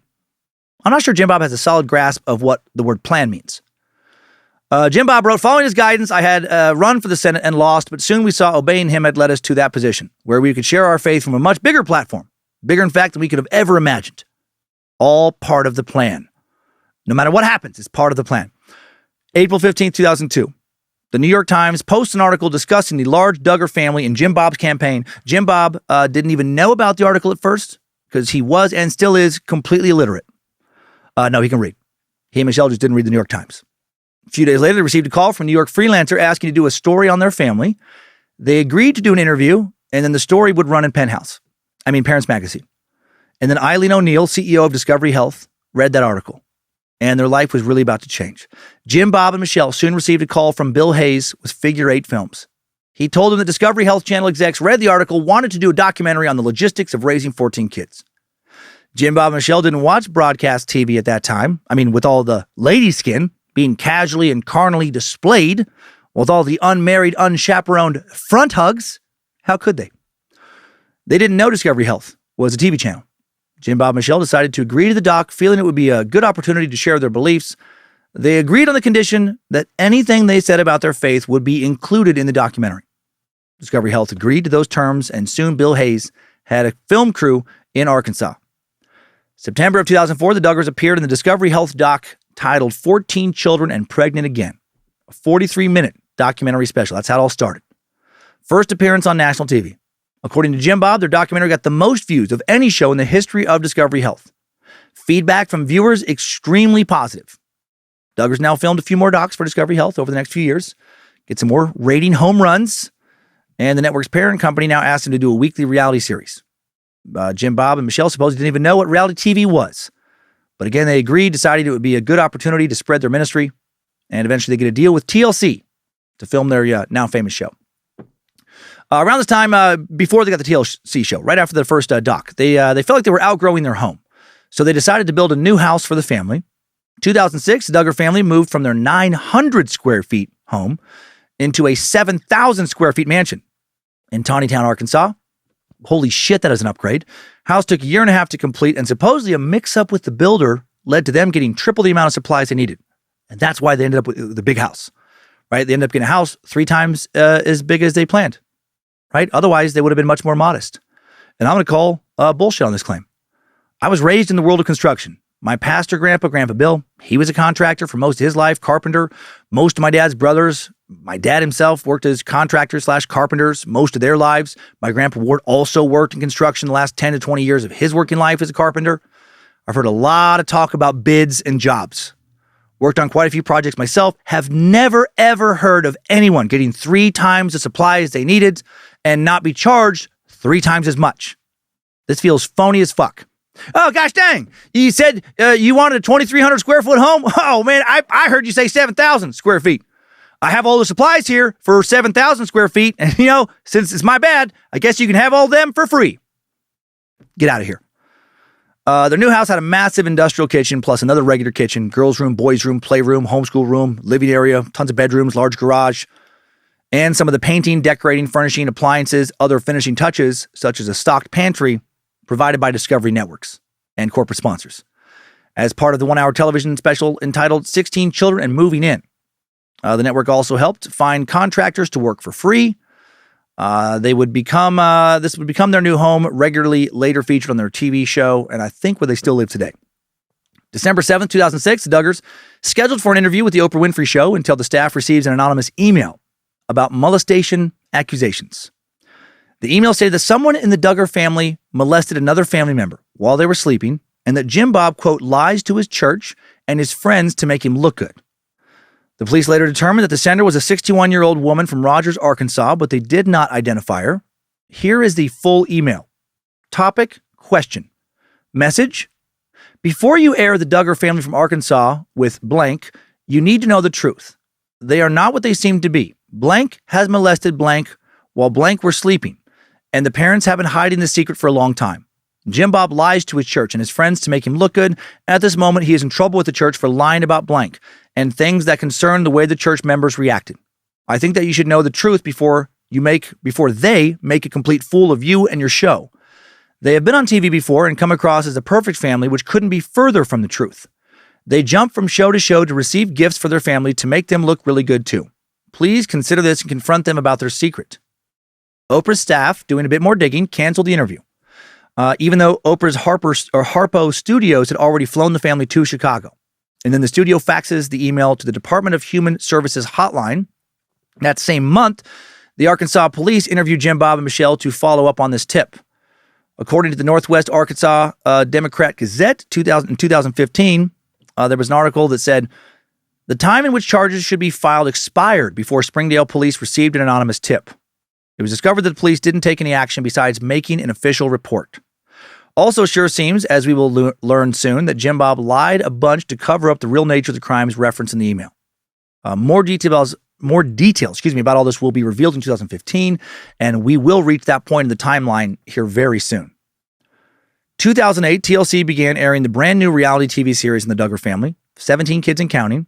It'll change to 18, then 19 Kids and Counting. At the time, family reality shows were doing well on TLC. The Duggars were an instant hit. Actually, they became TLC's most popular show ever. At its height, over 3 million people tuned in every episode. People were fascinated with how different their lives were from mainstream America. Of course, there were those who hated the show and questioned the family's values. They did get some hate mail for sure, but overall, support far outweighed criticism. They also had to deal with shady people figuring out where they lived, though. They allowed one woman to visit them in their home, hoping to encourage her towards Christianity. They thought the visit went well. Nothing was amiss. But then a few weeks later, another viewer emailed them, said Ginger's diary was being sold on eBay for $100,000. And that is fucked up. Lady stole one of their kids' diaries and was going to release it publicly.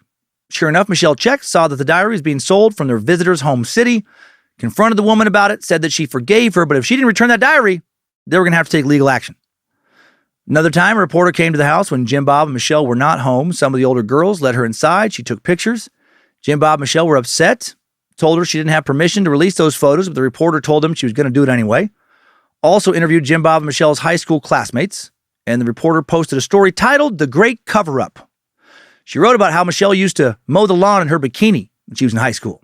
This was before she became, Christian and started dressing more modestly. And this was meant to be a big scandal, but Michelle admitted to doing it on the show, and they laughed about it. And that is, fucked up that this person tried to make that a scandal. Duggars eventually had to install a security gate to protect their privacy. December 4th, 2009, Michelle experienced severe chest pain while an Australian film crew was at the house. She was 24 weeks pregnant with her 19th child, Josie. Meanwhile, Michelle went to the hospital at the end of the day, and doctors found a gallstone the size of a marble, said she possibly had kidney stones.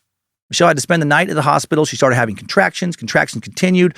Doctors informed her they may have to deliver the baby early, transferred Michelle to Little Rock. Jim Bob went home to tell the family and pick up his oldest daughter, Jana. Told his kids there was a chance both Michelle and the baby could die. Michelle's condition did get progressively worse as the days passed. Sadly, I bet the people working on the show were excited about this, right? Maybe thought about how good for ratings it would be if Michelle did die. And Jim Bob now had to struggle with how to figure out how to raise the rest of the kids alone and court some new woman, then get married, right? So much drama. So good for ratings. I worked on a variety of reality shows as a producer for several years and can 100% see this happening.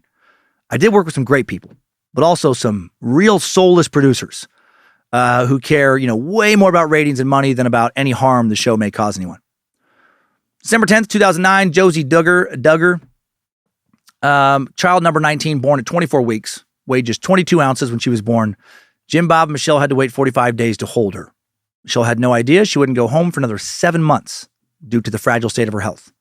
Entire family moves into a rental home in Little Rock so they can be together. Josie and Michelle finally returned to Springdale June 21st, 2010 after numerous health scares and some near-death experiences for little Josie. After this, they continue on with their show. Fans love them even more than ever, due to how they've overcome this struggle, how the family rallied together, and the couple publishes their second book. For the next 6 years, things will go real well for the Duggars, right? Ratings go up, family makes more money. Then finally in 2015, a long-held dark family secret comes to light.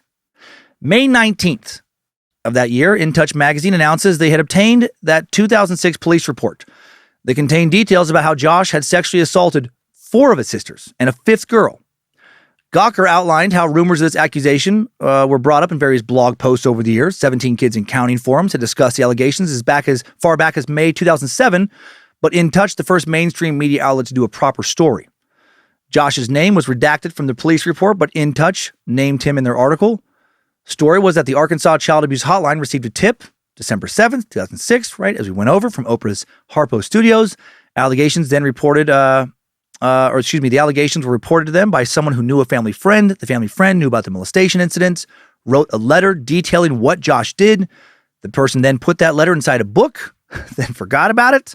But then somebody borrowed that book, discovered the letter, and then, here we are. They reached out to Oprah's studio and to the authorities.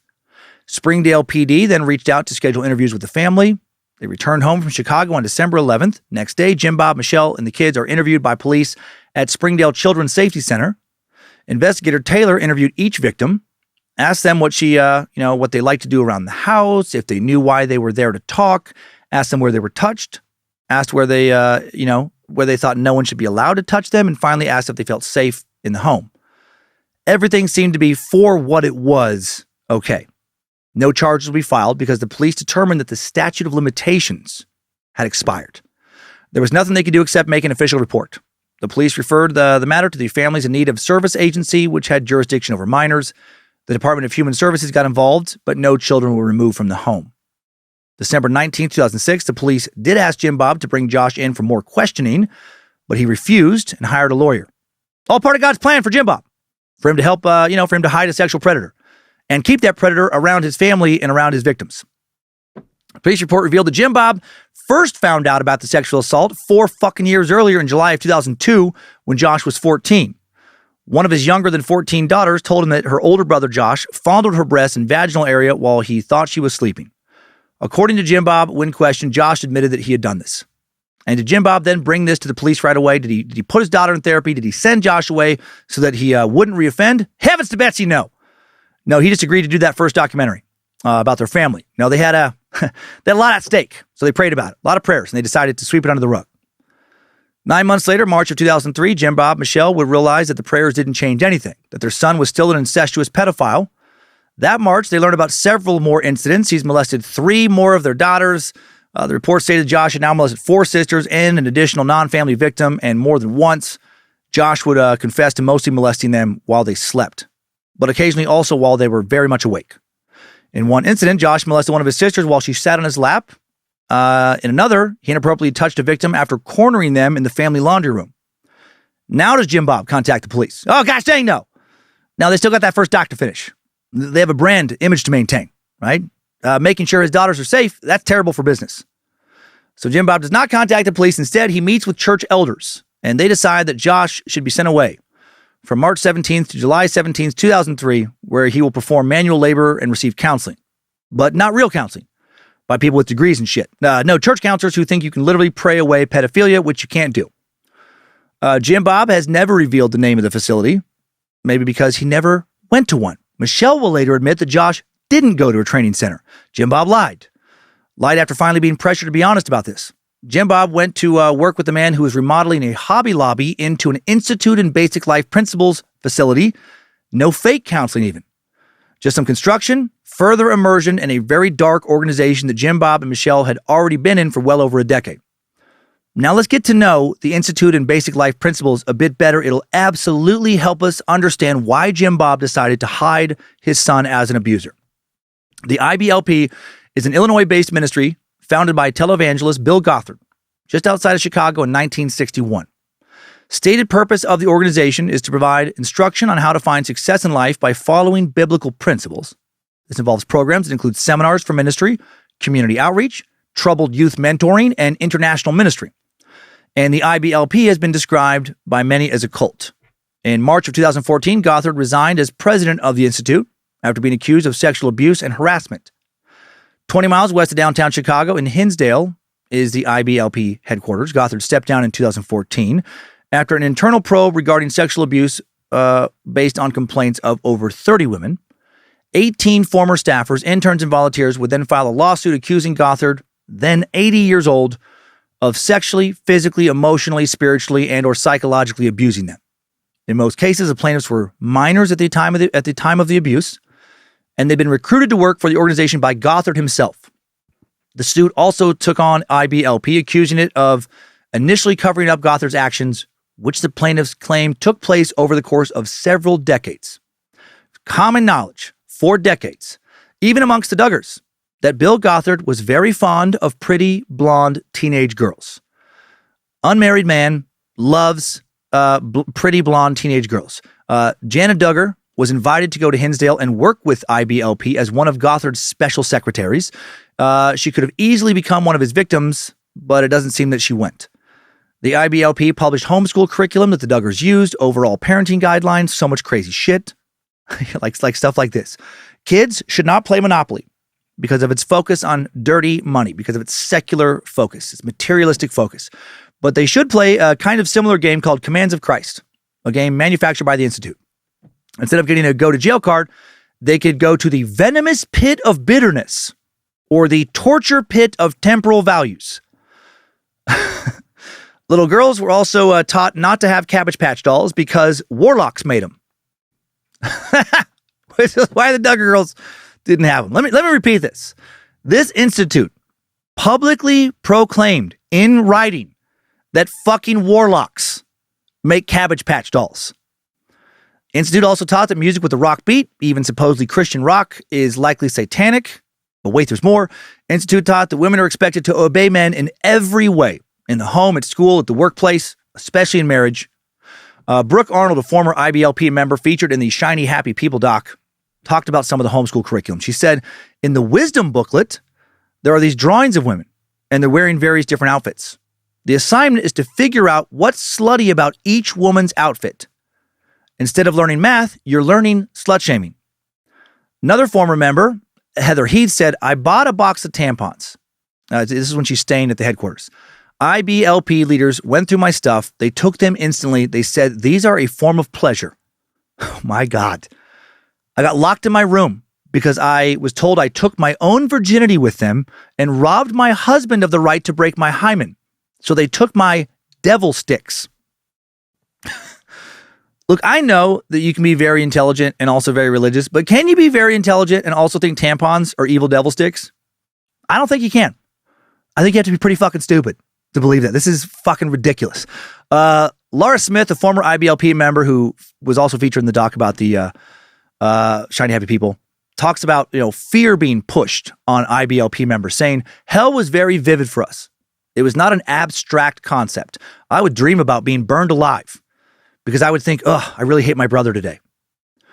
Relating to how the Duggars handle Josh sexually abusing siblings, let me read you some of the key points from an IBLP handout passed around to families at various seminars to suggest the benefits of sexual abuse.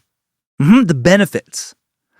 This handout, Lindsay was real fired up about this one. I was bugging her a lot about this episode. This handout is titled, Why Did God Let a 4-Year-Old Boy Be Molested by a 15-Year-Old Neighbor? This is going to be absolutely as fucked up as you're probably thinking. 1, to teach him his responsibility to cry out to God for help. Did your 4-year-old cry out to God while being raped? If not, this fucking pamphlet says when a victim, and it puts the word victim in quotes, does not cry out, he will be equally guilty.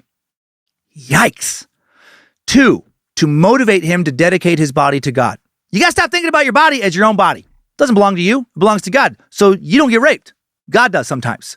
What are you crying? God should be upset about being raped, I guess. 3, to give him a moral vaccination against future temptations. 4, to transform aroused desires to spiritual power. 5, to motivate him to write God's law on his heart. Your 4-year-old was too prideful. Needed a little raping. Take him down a peg. So he'd, get God's law on his heart. 6, to concentrate. This is fucking, oh my God, this one fucking kill. 6, to concentrate on God's hatred of sodomy. Before being ass raped, I doubt your little 4-year-old ever even thought about, sodomy, how brutal it could be. Never really concentrated on it. But now with no lube, now he gets it. What a blessing. Now he understands why God hates it. And it just goes on and on with these repulsive, hate-filled messages. To further illustrate how women are reviewed by the IBLP, check out this excerpt from another pamphlet. This one's on marriage. Same kind of wisdom. At one point it says, question, what if a wife is a victim of her husband's hostility? Answer, there is no, and again in quotes, they put the word fucking victim in quotes. Answer, there is no victim. If we understand, we are called to suffer for righteousness. Those Duggar girls were no victims when Josh molested them. No reason to call the authorities. They're not victims. They just needed to be reminded that we all get called upon to suffer for righteousness. This shit is so fucking insane. Right? Actually, you know what? Insane's not the right word for it. This shit is evil. And this is the ideology of Jim Bob and Michelle Duggar. Wholesome family. So wholesome.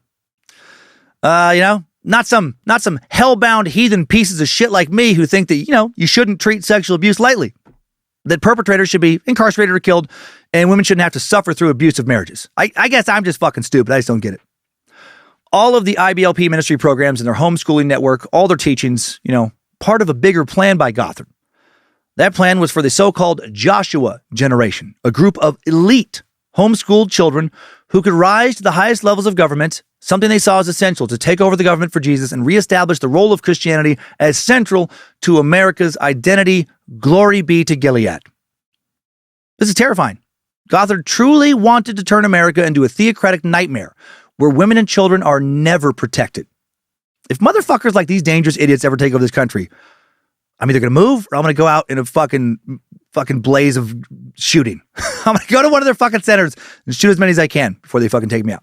So understanding the ideology Jim, Bob, and Michelle were immersed in, actually not surprising how they did not take Josh's crimes, seriously. Josh returned home in July of 2003, as far as they were concerned, 100% cured. I mean, they prayed about it. He won't fucking molest his, siblings again. I mean, he will. But they think now that he won't.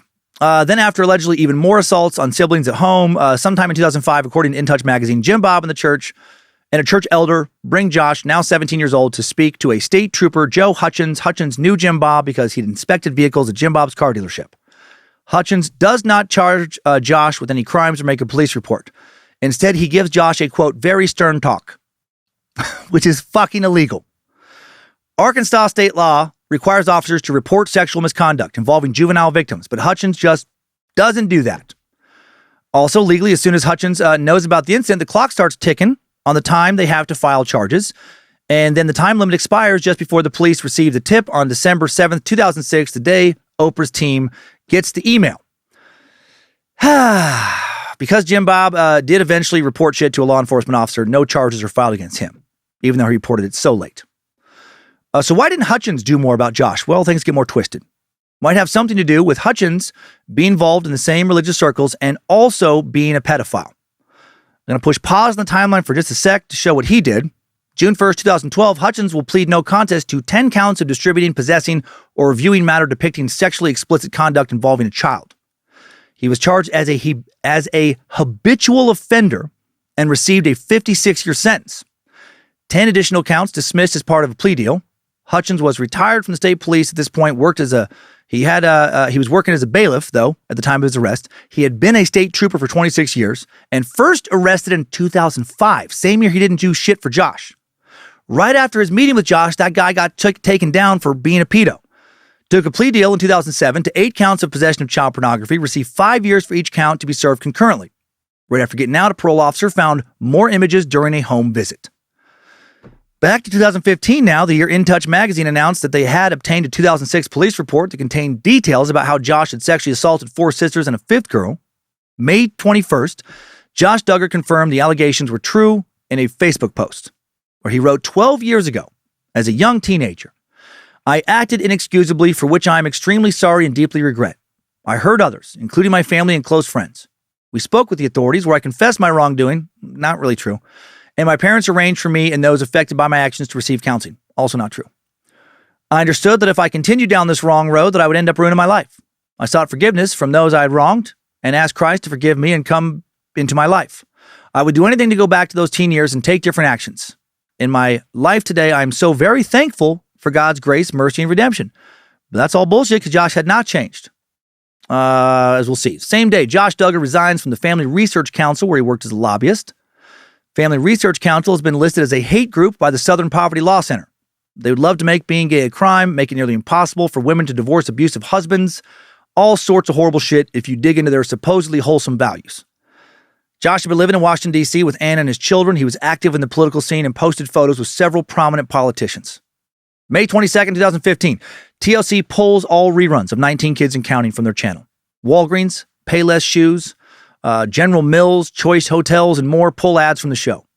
May 27th, 2015, former Arkansas State Trooper, current fucking pedo, Joe Hutchins, right before being taken down again, contacted In Touch to tell them that Jim Bob hid the full extent of Josh's abuse from authorities. Hutchins claimed that Jim Bob only told him about one incident and downplayed it significantly, which is why he never reported to the abuse hotline. Said that Jim Bob said that Josh confessed that he only touched one victim one time in her sleep over clothing. Not true. Said that Josh followed his dad's lead and said, I did what I thought was right. Obviously it wasn't. If I had it to do over again, I would have told him immediately. I'm going to call the hotline and contact the trooper that worked those cases and have a full report made. I thought I could handle it myself. I've lost a lot of sleep over it. I'm a Christian myself, and I worry that something else may have happened. I would be responsible for it, in my opinion, by not reporting it. The young girls should have been my first priority. But unfortunately, Officer Hutchins' first priority at this time was to, be beaten off to pictures of kids being raped and stuff. It's fucking so crazy, this story. June 3rd, 2015, Jim Bob, Michelle, Jessa, Jill Duggar sit down with Fox News journalist Megyn Kelly for an interview. Megyn did a great job in this interview, I thought. They were trying to do some PR damage control, maybe shift focus away from their son's troubles. And an epidemic of front hugging, destroying America. They now acknowledge that 4 of their 5 victims were their daughters. 4 of the 5 victims. Also said the biggest issue was not how Josh molested his sisters, but that Josh's police records were released under a Freedom of Information Act request. What a fucked perspective. Kind of perspective you would have if you'd been brainwashed into thinking that women's rights aren't that important and that sexual abuse, not that big of a deal.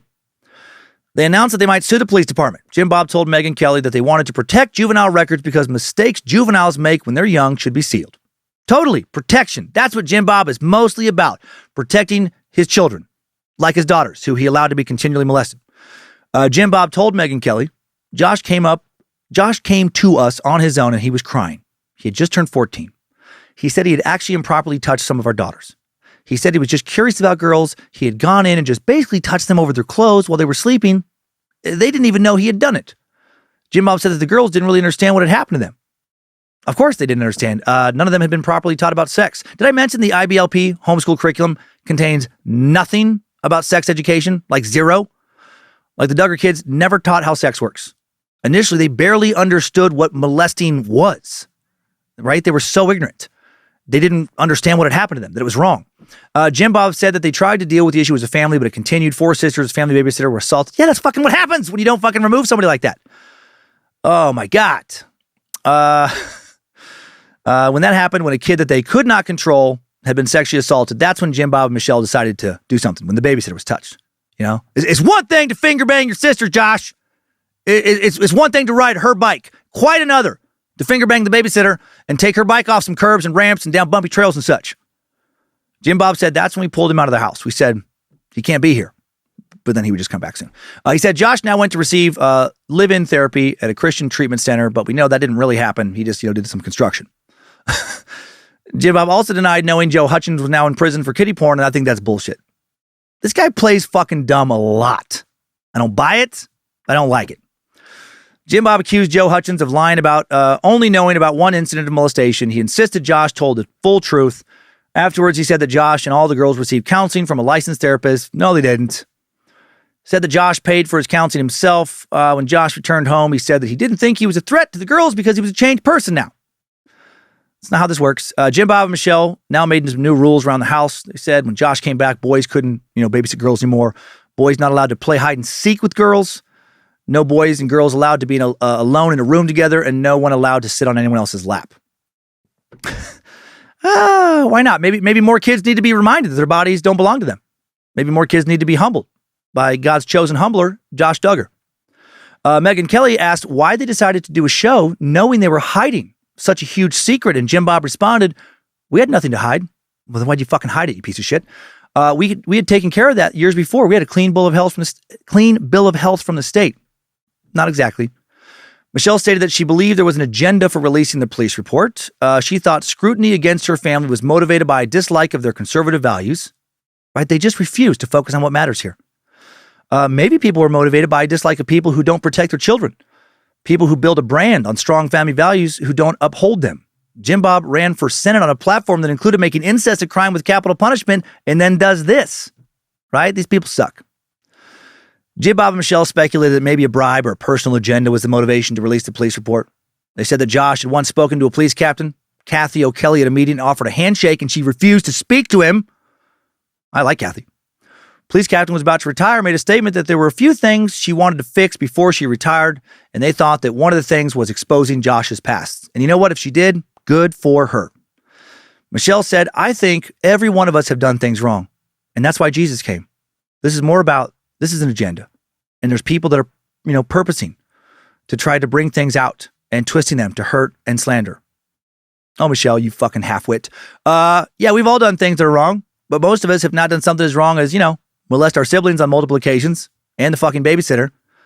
But again, not a big deal, right? Because of the crazy-ass IBLP teachings. And also, I think Jim Bob and Michelle are in some ways dumb as fucking rocks. I mean, they worried that Cabbage Patch dolls were being made by warlocks. Several of Michelle's daughters will talk in the doc Shiny Happy People about how much downplaying Josh's actions really hurt them.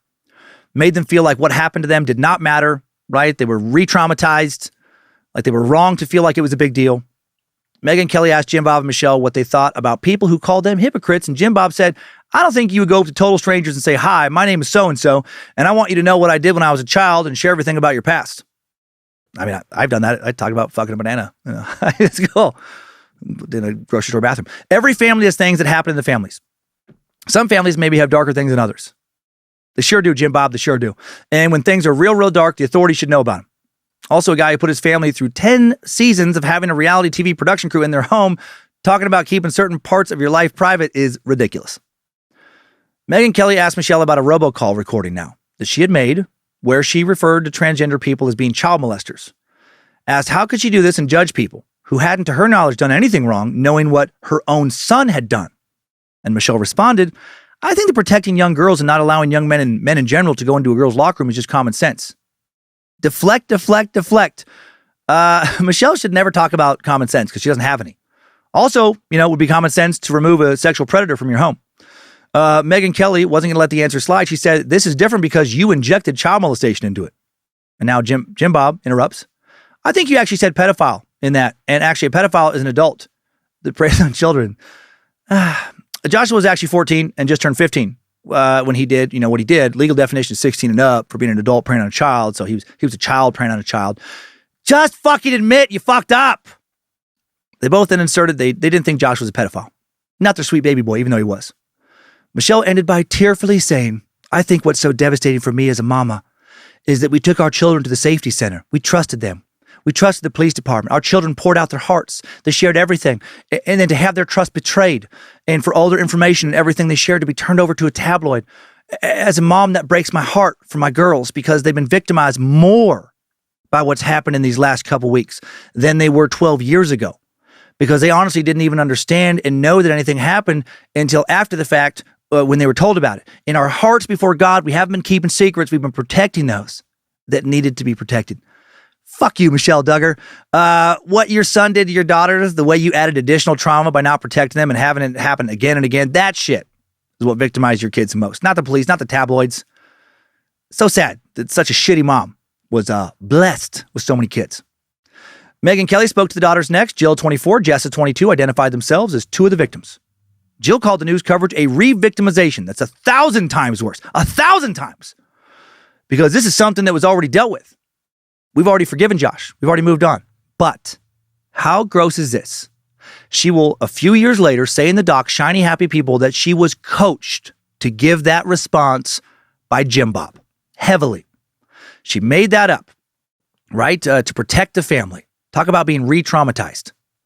Jill was 12 when she was assaulted. Jessa was 9 or 10. Jill told Megyn Kelly, we didn't choose to come out and tell our story, but now that the story's been brought out, we really feel like as victims, we have to come out and speak. This is something we chose to do.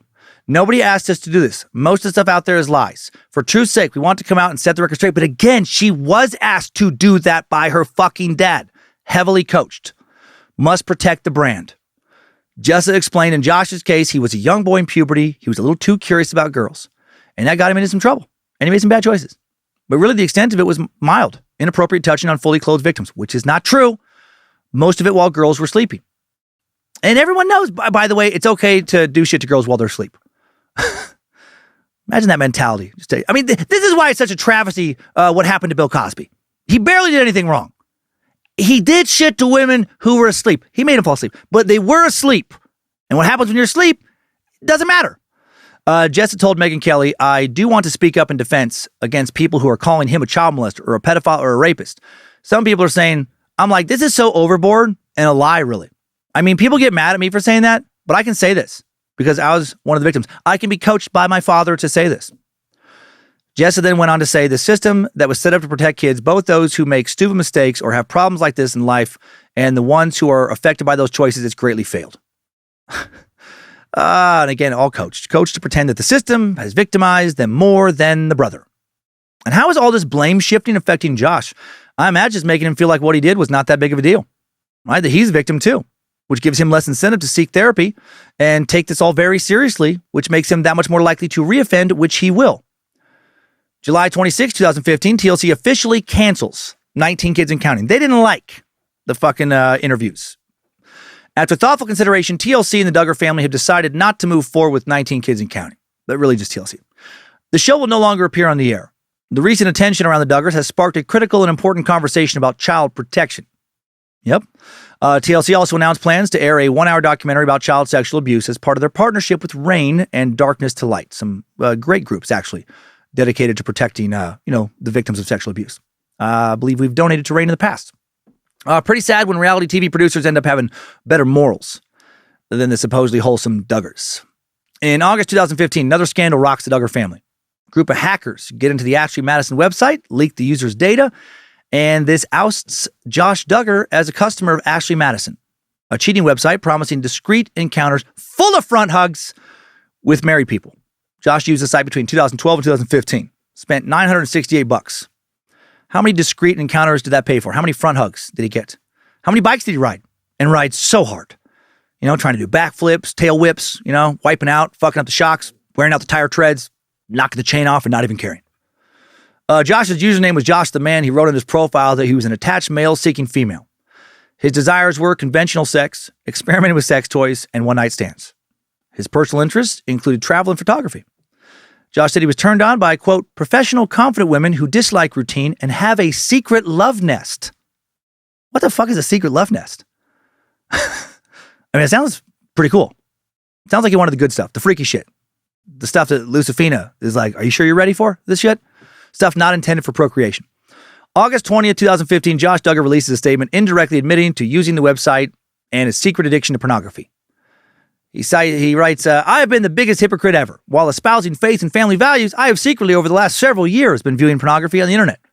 And this became a secret addiction, and I became unfaithful to my wife. I brought hurt and reproach to my family, close friends, and fans of our show with my actions that happened when I was 14, 15 years old, and now I have rebroken their trust. The last few years, while publicly stating I was fighting against immorality in our country while hiding my own personal failings. As I am learning the hard way, we have the freedom to choose our actions, but we do not get to choose our consequences. I deeply regret all the hurt I have caused so many by being such a bad example. I humbly ask your forgiveness. Please pray for my precious wife, Anna, and our family during this time. I wonder how long Josh waited after writing that email before beating off to some violent kiddie porn. Matthew McCarthy, the man whose picture Josh stole for his OkCupid and Ashley Madison profiles, then announces plans to sue Josh for use of the photo, claims he had to face harassment and humiliation because of the scandal, lost work as a DJ and a photographer. In December 2015, TLC launches the premiere of a spin-off show, Counting On, which does not feature Josh Duggar. They figured out how to milk more fucking money out of the Duggars, despite their supposed stance against their immorality. The show focuses now on Jill and Jess's adult lives with their husbands and children, like 19 Kids and Counting. It's a hit. And guess who is really being paid for this show? Jim, Bob, and Michelle. Not Jill and Jessa. Just being further exploited by their parents. And shame on TLC for letting that happen. Jill confronted her father about a contract she says she was pressured to sign for her dad without reading. She'll say this, later. And that the contract had all the money for Counting On go to Jim Bob's production company. When confronted, Jill said Jim Bob offered her $10 an hour. What a piece of shit. I'll explain more about the money a little bit later. 2019, more trouble with Josh. A lot more. Agents from the Department of Homeland Security now execute a search warrant at Josh Duggar's car dealership in Arkansas. The raid will be kept secret from the public for 2 years, until 2021. The agents were after Josh's work computer because they detected child porn downloaded at the car dealership. They found that he installed accountability software on his personal MacBook and HP desktop computer, a program called Covenant Eyes. Designed to monitor people with porn addictions, the program sends browsing history to an accountability partner, which was his wife, Anna. But Josh, easily installed a Tor browser. Gave him access to the dark web. So he could just work around, access even more hardcore porn that you can find on the regular internet without Covenant Eyes detecting shit. It's almost like this guy needed to be sent to prison for a long time or maybe killed. It's almost like being enabled to keep on abusing while he was growing up didn't really make him a better person. Josh agreed to answer questions during the raid. At one point, he asked, what is this about? Has someone been downloading child pornography? That's a weird question to bring up before they bring it up. Oh, hi, officers. Let me guess. You're here for the kiddie porn. Well, I don't have any. It's for sure not on my hard drive. Not in a few encrypted folders, huh? No, definitely didn't just finish beating off to any of that stuff. No, sir. April 29, 2021, Josh Duggar arrested on federal charges of possessing child pornography. Federal prosecutors announced that Josh allegedly used the internet to download child sexual abuse material, and not just pics of naked kids, which is horrible on its own, but pics and videos of kids being seriously abused, being raped on video. Just want to be clear about how fucked this is. Such a shame he never got his pedophilia cured, which you can do. There has been a cure for pedophilia ever since it's been around. It's called death. One properly placed bullet. Ta-da! Cured. No more victims. Agents discovered the horrific material on Josh's desktop computer and personal laptop, and Josh pled not guilty. May 5th, 2021, a federal agent testified in court that Josh downloaded and possessed 65 images and a 2-minute video depicting sexual abuse of girls between the ages of 5 and 10. 5 and 10. And then the agent said that Josh had some of the worst sexual abuse child pornography that he has seen in over 1,000 cases. First off, that poor fucking agent Hail Nimrod for having the mental fortitude to be able to handle over 1,000 cases of child porn where you have to see images in every case that cannot be good for your brain, but so necessary to catch these sick fucks and try and reduce consumption of that porn, which, if reduced enough, would theoretically reduce the amount made. Anyone making child porn, by the way, please kill yourself. You're the rare exception to the please don't kill yourself rule. Counterintuitively, the best thing you can do to prevent the most suicide is to take yourself out so you'll not victimize other people to the point that some of them will tragically take themselves out. Josh was formally charged with 2 counts of receiving and possessing child pornography. June 29th, 2021, TLC officially now cancels the spinoff, Counting On. TLC feels it's important, they say in a press release, to give the Duggar family the opportunity to address their situation privately. October 29th, 2021, in the midst of the family's biggest scandal yet, Jim Bob Duggar announces he will be running for the Arkansas State Senate District 7. Why? He gets the 3rd most votes. Guess God didn't want him to win again. Guess God thought he was too fucking stupid for politics. Jim Bob will blame cancel culture for his loss. Sure, buddy. Cool story, bro. December 9th, 2021, Josh Duggar found guilty of 2 counts of receiving and possessing child pornography. May of 2022, sentenced to 12 and a half years in prison. June 2nd of this year, 2023, Shiny Happy People, Duggar Family Secrets debuts on Amazon Prime, bringing to light Duggar's association, the whole family's association with the IBLP, revealing how the Duggar kids were not paid to have their childhoods broadcast to the world, and exposing how the girls were coached to downplay sexual abuse and more. In September of this year, Jill Duggar's memoir, Counting the Cost, comes out. In it, Jill details the aftermath of Josh's molestation scandal, her clash with her father over 19 kids and counting money, and more. She wrote about Jim Bob telling the kids he once destroyed his 8-track collection with a hammer because rock and roll was sinful. She shared how the family left their Baptist church for a much stricter sect when she was young after a Christmas service included, it wasn't drumming, it was dancing. It was dancing at the Christmas service, and they were like, we're out. Also said that eventually, after confronting her dad about not being paid for either the show 19 Kids and Counting, which ran for 10 seasons, and then the spinoff, where she was one of the main stars, Counting On, which ran for 11 seasons, her dad did finally pay her a one-time sum of $175,000 after a bunch of pressure. Some of the other grown siblings were paid $80,000 each, but Jim Bob and Michelle paid roughly $8 million from the 2 shows. And the second show, not even focused on them. They really are pieces of shit. Okay, so what are Jim Bob and Michelle up to today? Time magazine reported a few months back that Jim is the new leader of the Institute of Basic Life Principles. The Shiny Happy People doc alluded to the Duggar patriarch campaigning to be the next head of the organization, when one former Duggar family friend claimed he took over after Gothard was ousted in 2014. But Jim Bob not included in the IBLP list of directors per their website. But also, Bill Gothard still listed as the organization's leader, despite being kicked out, so maybe the website not so current. Jim Bob and Michelle do still regularly promote, at the very least, IBLP practices and speak at their events.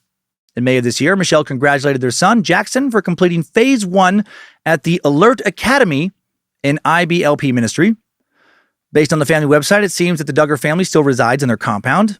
Some of the Duggar children, including Jill and Ginger, live separate from the family, but most either live, if they're not living with them, live very close by.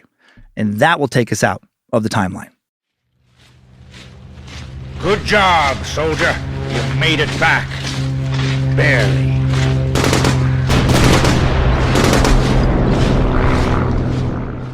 Before I recap, a little more info about Jim Bob. Apparently, he just opened up a used bike shop. And that bike shop did sponsor today's episode. Hey diddly do, neighbors. Jim Bob Duggar here, proud new owner of Springdale's Rode Hard and Put Away Wet used bicycles. Are you like my oldest son? You maybe need to take a little break from the old ball and chain shiny new bike at home. Sure, you enjoy being the only one who's ever ridden it, but that bike cries when you ask to try out some tricks. That bike talks about how you're only supposed to ride a bike for one reason and one reason alone. Just to get where you're going. Nothing else. Never just for fun. But what if you do want to ride a bike just for fun? What if you want to ride 2 bikes at the same diddly time? What if you want to ride one bike while another diddly-doo bike watches from the corner and touches this diddly-doo self? What if you want to watch one bike ride another bike while you film both bikes? Hey, are we still talking about bikes? You can do anything you want to our Rode Hard and Put Away Wet used bikes. Everyone's taking a ride. There ain't nothing these boxes ain't seen before, and they ain't gonna make you feel guilty or ask God for forgiveness for jumping them off the curb. Seeing how much air you can get on the handicap ramp, riding them rugged and hard down a bumpy trail. You don't have to use protection when you ride. Toss that helmet in the trash, raw dog these bikes. Hey, are we still talking about bikes? When you're done, you can bring them back, or hell, you can throw them off a bridge into a river. You can bury them in the woods so they don't share your darkest secrets. Are you sure we're still talking about bikes? Come on down to Jim Bob Duggar's. Road hard, put away wet, used bicycles. These bikes ain't my wife and ain't my daughters, so I don't care how you ride them. Just don't get them pregnant, because I don't want these godless, hearted bikes raising bastard bike kids. But they'll have to, since I'd sooner see them buried in a landfill before I'd sign off on an abortion. Are you positive we're still talking about bikes? I'll see you in Springdale. Was he talking about bikes? Or is Jim Bob running a brothel? Okay, was I pretty hard on the Duggars today? Yes. Why? Because I can't write off an organization whose teachings minimize the devastating effects of sexual abuse and people who adhere to those teachings. I don't think it's fair to give them a pass because, they're part of a more accepted mainstream religion than many of the cults we've covered. I wouldn't condone these teachings in the secular world. Wouldn't condone them in a cult. Can't condone them in the broader religious world. I find the teachings of the Institute and Basic Life Principles to be absolutely abhorrent. Following those teachings leads people to do exactly what Jim Bob did when it came to how he handled his son Josh initially. From what it sounds like, molesting one daughter. There's all kind of reports, so I know that gets a little confusing. And then because nothing appropriate was done, now 3 other daughters and a babysitter get molested. Then the same kid grows up to consume incredibly violent child porn. Would he have done that if he would have been put in real counseling right away after the first incident? Would he have done that if he was taught more about sexuality at a younger age? Didn't see all of it, including fucking front hugs, as being sinful and shameful? Would he have done that if he wasn't raised in such a misogynistic environment where girls are raised in many ways to be the perfect abuse victims? Girls raised to be subservient, to not talk back, to have the instinct to disobey, literally beat out of them when they're babies on a blanket reaching for a toy? It's fucked up. Does that mean I hate religion? No. But I just like I hate certain principles of secular ideologies, like certain tenets of communism, certain tenets of capitalism even. I hate some of the shit taught by the Institute and Basic Life Principles. I hate the core of their beliefs. I hate any principle that minimizes the abuse of others, especially vulnerable others like children. I hate teachings that make one sex feel like they're less than another sex. I hate teachings that take any scientifically proven to be real and natural sexual orientation, an orientation other than heterosexuality, but still based in adult consent, and demonize it. Fuck traditional values. How about we replace the word traditional with humanist? Humanist means an advocate or follower of the principles of humanism. And humanism is defined as beliefs that stress the potential value and goodness of human beings, emphasize common human needs, and seek solely rational ways of solving human problems. Doesn't that sound nice, meat sacks? Emphasizing the goodness of human beings, focusing on common needs, solving problems rationally. Can you still have religious values? Yes. But when it comes to legislation, when it comes to child rearing, when it comes to big societal decisions, the only thing that makes sense to me, what feels by far to be the most fair and compassionate, is to let a humanist worldview take precedence over religious views. If your religious views line up with humanist views, beautiful. Great. That's awesome. But when the two don't line up, then I think we need to have a common standard, and I think that needs to be a humanist view. If we put the supernatural above the natural, well, then we end up with people not thinking sexual abuse is a big deal because it's not your body anyway. It's God's body. We end up with people slut-shaming for tampon use. Reason and logic. Let those principles be our guiding lights. Reason and logic dictate that a woman should be able to divorce her husband if he's beating the shit out of her. Reason and logic dictate that no 80-year-old single man known for being real fond of blonde teens should probably have access unsupervised to those teens while they are his assistants, right? Reason and logic dictate that Cabbage Patch dolls aren't made by warlocks. Let us have religion for those who need it. Getting rid of religion has not looked good historically. See Stalin's Russia. See Hitler's Germany. See Kim Il-sung's North Korea, Mao Zedong's China, and more. Now have faith if you need it, meat sacks. I don't fucking know what waits for us after death. Maybe it is your God, truly. But also maybe your God's message has gotten twisted over the years by shitbirds like Bill Gothard. Maybe God doesn't mind a front hug. Maybe God's OG message was perfectly aligned with humanism. Wouldn't that be cool? Jesus, from what I understand, does seem pretty humanist. Loved a sinner. Hail Nimrod. I love you. Let's hit the takeaways. Timesuck Top 5 Takeaways. Number 1, Jim Bob and Michelle Duggar originally thought they only wanted 2 or 3 kids. Michelle gave birth to Josh, made the mistake of not immediately choking him the fuck out, went back on the birth control pill. When Michelle miscarried her second baby, she and Jim Bob were devastated and begged God for forgiveness and decided that from then on, they would accept however many children they were meant to have, and they would go full quiverful and give birth to 19 children. Number 2, Jim Bob and Michelle raised their children to follow countless rules, have a very regimented routine. Children must cover themselves from shoulder to thigh. Girls can't wear pants. No one can have piercings or tattoos. Internet strictly forbidden outside of schoolwork. Most of TV forbidden.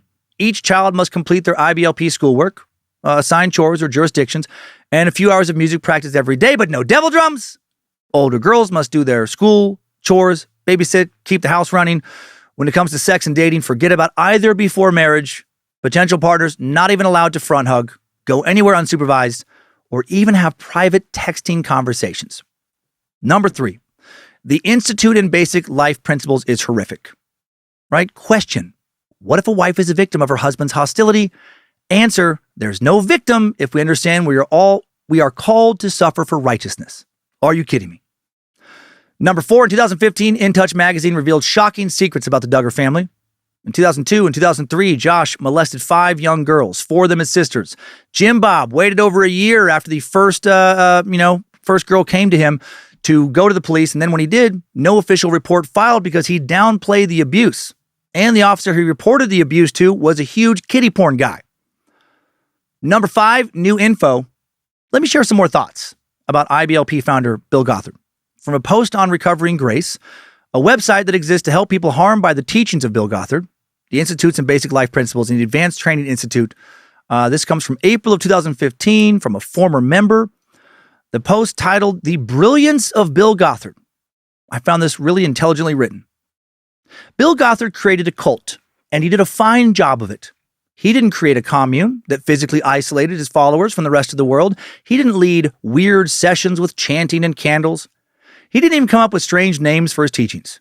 He conducted his cult in the wide-open view of the church, and for 20 or 30 years, he was wildly successful. What was so brilliant about his new approach to cult building? 1, it sounded innocuous, even boring. He didn't name his empire something like the Kingdom of Salt and Light or God's White Army of Truth. No, he named his organization the Institute in Basic Life Principles. His homeschooling branch was the Advanced Training Institute. It's like he used a corporate name generator and chose the blandest options. Who would hear those names and suspect it was crammed full of twisted scripture and damaging legalistic ideas? If the past 30 years is any indication, almost nobody. 2, his initial indoctrination wasn't held at secret meetings with a select few followers. He held massive seminars and taught thousands of people at the same time. Granted, he did warn people not to lend out the materials to people who wouldn't understand, but that made sense because this was a week-long seminar. Obviously, there were a lot of information that you couldn't just pick up from a red workbook. Meanwhile, who would look at a citywide seminar and think, cult? 3, he separated the young people from their parents and short-circuited communication between them, whether during apprenticeship sessions at seminars or in interactions with staff at training centers. He had direct access to us students. What he taught us was more extreme than what he said to our parents, but he used the same terminology. The result was that we and our parents often believed different things but didn't know it because we used the same words. He taught our parents that any questioning from us was rebellion. At the same time, he taught us to not give a bad report to our parents, so we didn't let them know about problems we saw. Meanwhile, he flashed that smile of his and said that he was building strong families. Who could object to that goal? 4, he had no centralized church. There was headquarters, of course, with the reassuring ordinary Midwestern name of Oak Brook, but people didn't sell everything they owned so they could live near Gothard's own personal church, as many cult leaders encourage. Instead, Gothard disseminated his ideas through his homeschool program. He required member families to fall in line with his teachings, consistently conditioning them to isolate themselves, both spiritually and physically, from the rest of the world, which resulted in his most brilliant method. 5, he made sure that his ideas became his followers' ideas. It wasn't Mr. Gothard tells us to do this. It was, we have chosen to do this. That means when the teachings are challenged, it wasn't a challenge to Gothard, it was a challenge to my personal belief system. We will fight for a revered leader to an extent, but we will often fight for our own beliefs until death. Even today, there is so much evidence of Gothard's false teaching, inappropriate behavior, and refusal to deal with sin. It's difficult to explain how we are so damaged. All we can say is that we attended seminars and followed a certain homeschool curriculum. It's named unremarkably IBLP or ATI, and the teachings are couched in terms of 7 basic principles: moral purity, staying under authority. Doesn't sound like any cult anybody else has read about or seen on TV. Sounds pretty bland, in fact. Innocuous, boring, and spiritually devastating. That is the brilliant legacy of Bill Gothard. And now the main torchbearer of that legacy might just be Jim Bob Duggar, former star of a show once considered the most wholesome hit reality TV show in all of America. Timesuck Top 5 Takeaways. The Duggars' dark secrets has been sucked. Thank you to Olivia Lee for her initial research again this week. Next week, finally return to a topic initially researched by Sophie Evans. Thanks to the Space Lizards on Patreon for supporting this show. Ad-free episodes are here. Thanks to the team here, including Mr. Logan Keith, the Art Warlock, for recording, uploading this episode for distribution. Been still dropping new merch at badmagicmerch.com, including a very cool challenge coin still there. Also, thanks to the All-Seeing Eyes moderating the Cult of the Curious private Facebook page. Mod Squad for making sure Discord keeps running smooth, and everyone on the Timesuck subreddit and Bad Magic subreddit. Next week, the last chosen topic of the Space Lizards, and it's a good one. Is there an enduring mystery where you're from, right? A crime that happened that nobody knows quite why, something that people talk about over time. It almost becomes more like a urban legend than something real, something to pass around, feeling grief for the families of those involved, but at the same time, glad that it didn't happen to you or your loved ones. Well, Cleveland has a whopper of one of those. Between 2002 and 2004, 3 women went missing in the same area of Cleveland. The names were Michelle Knight, Amanda Berry, and Gina De Jesus, young women between the ages of 14 and 21. Girls who hadn't had amazing lives, but had been, for the most part, normal young ladies. Had friends, socialized, went to school, worked jobs, had families who loved them, and then 1 per year, they all vanished. And there was no sign as to where they might have gone. Their families knew they weren't runaways. Michelle had a child. Amanda had a family she loved. Same with Gina. They had clothes, friends, dreams for the future. Were they killed? If so, why wasn't there a sign of their bodies anywhere? Why did they never appear in conjunction with other bodies found, other killers arrested? How could the world have opened up and swallowed them whole? For years, the families of the young women held on, hoping against hope, that their daughters and sisters were still alive. But if they were still alive, that meant somebody somewhere was keeping them.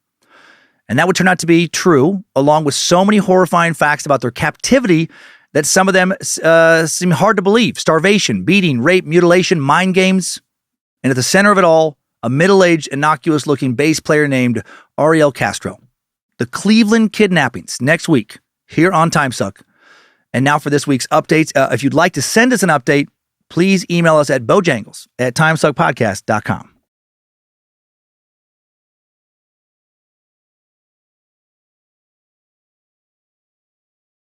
All right, first up, from a fucking funny sucker, Melanie, who's worried about my more bent by the week penis. She wrote in, "Dear Dan, I'm writing this after listening to your latest suck on the French dude who fought alongside Joan of Arc, Gilles de Rais. As much as you might fuck up saying his name, I would surely fuck up spelling it, even though it's literally right there. Anyway, I work in the medical field. I laughed so hard at your bent dick jokes and wanted you to know that what you described is actually medically possible. It's called a penile fracture. And while it can happen at any age, it's most common among 30 to 40-year-old dicks. It's actually a rupture of corpus cavernosa, the part of the penis that houses erectile tissue, muscle fibers, and blood vessels to let you worship Lucifina the way she likes, long and hard. It's a medical emergency and usually causes an eruption of blood through the urethra and is, as you might imagine, very painful. A 90-degree rupture is unlikely, but possible. A penis rammed that hard into another object, sometimes even a partner's pubic bone, will result in swelling and massive discoloration called the aubergine sign. Yes, the eggplant emoji. Most men who experience this may never have a fully straight penis again. It's corrected by degloving, literally peeling back the penis skin, oh my God, to the base, and evacuating the hematoma before repairing, i.e. surgically stitching the rupture back together. Sex is, this is quite a Scrabble word you put in here. I had to look it up. Contraindicated for 6 to 8 weeks minimum, and a severe rupture of 90% may require splinting. Yes, you read that right, a dick splint. Anyway, now that you have had a great mental image in your head, which I hope festers and oozes for a long while, You know the pain your stupid Calliope music causes me every time I hear it. Love the show, love your comedy. Saw your stand-up in Salt Lake City last year. 3 out of 5 stars. Wouldn't change a thing. Love to the Bad Magic team, Melanie. Well, thank you, Melanie. I mean, this message, it couldn't come at a better time. It just gives me hope. Since, as you now know, my dick is bent to a 135-degree angle. So I'm going to have to deglove it. I imagine I can do that myself, right? Just in the bathroom, just like peeling a banana. I mean, it probably won't be that painful or messy or anything. I love that you have all that info. Lindsay first read this email and found it hysterical. So thank you. Next up, super silly sack, Katie Daniel, Cummins lawed herself. She writes, Bok Bok Playboy. It finally happened. I Cummins lawed myself without any technology mishaps. Let me explain. I'm a single mother of 2 girls. And every Friday we get together with my mom, sister, niece, and brother-in-law at a very mediocre but does the job pizza place called Pizza Ranch. After, we usually end up with my sisters for the girls to play since her daughter is so little. Well, this last Friday, we had my niece's favorite movie, Moana, playing. Hey, the chicken did something silly. And without thinking, I absentmindedly said, Bok Bok Playboy, Bok Bok. Because quoting movies or shows is just something I do. No one responded at all. Not even my 4-year-old, who is my little shadow and parrot. I realized what I did and said, oh, that's from a podcast none of you listen to. And my sister, who loves busting my tits, promptly laughed out loud and caused a mass giggle. Yeah, maybe you had to be there, but I thought it was funny. I've tried to get my mom, sister, and brother-in-law into your podcast quite a few times, but they just don't have the stomach for certain parts. And I've decided to love them even with this massively gaping character flaw. Thank you, Chicken Joe. Katie, I love the phrase busting my tits as an equivalent to busting my balls. Also include your message because to me, this is wholesome. Getting together with your family every Friday night for mediocre pizza, hanging out with a sister who busts your tits, and being able to share a fucked up pod like this, even with people who it might be too much for, but then, they don't judge you harsh enough where you can't still hang out and have a good time. You just love each other and like to spend time with one another. I love it. And last up for today, I know I got some heavier, more thought-provoking messages from some of you. Maybe I can get into those next week. For now, I wanted to share some sweet, sweet music from melody-loving meat sack Todd Hartman, who wrote in, Hail fucking Nimrod forever. Just a quick note to inform on a recent release of a Triple M collaboration. I've got another message about this, and it's great. With one of my favorite bands, Lawrence. Check it out. This time, I am sorry about the length of this email. You deserve so much more. OG sucker, part-time space leader, supporter of British ant colonization, Todd Hartman. Yeah, this song. So this is called Wherever I Go. Jacob Collier, Lawrence, and Michael McDonald. And it sounds badass. If I could actually play it. I don't know why it didn't just go. There you go.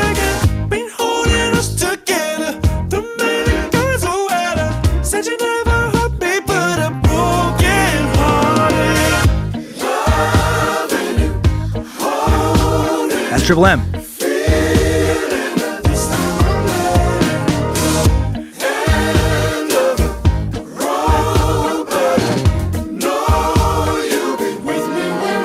Michael motherfucking McDonald still got it. Next time, suckers. I needed that. We all did. Thanks for listening to another Bad Magic Productions podcast. Scared to Death, Timesuck each week. Be sure and leave us a rating and a review wherever you listen. If you want to keep us around, we do appreciate it. Thank you for those of you who have already done that. Please don't teach your daughters this week that having premarital sex has turned them into a beat to shit old bike that no one wants to ride. Maybe teach them that their self-worth is not primarily based in their purity, but rather in their humanity, their empathy, their intelligence, their potential to stand on their own 2 feet, chase the same fucking dreams you would encourage your sons to chase. Let them give as many front hugs as they want. Front hugs are good for the soul. And tell them to keep on sucking.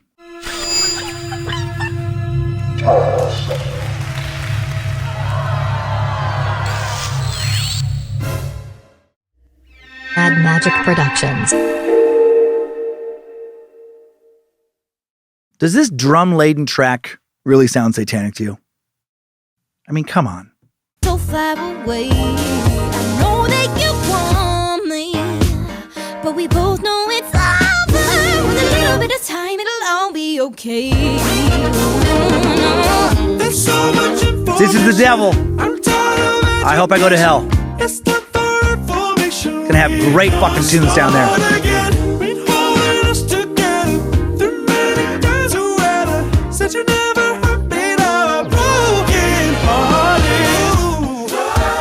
There he is. That's Sweet Angel.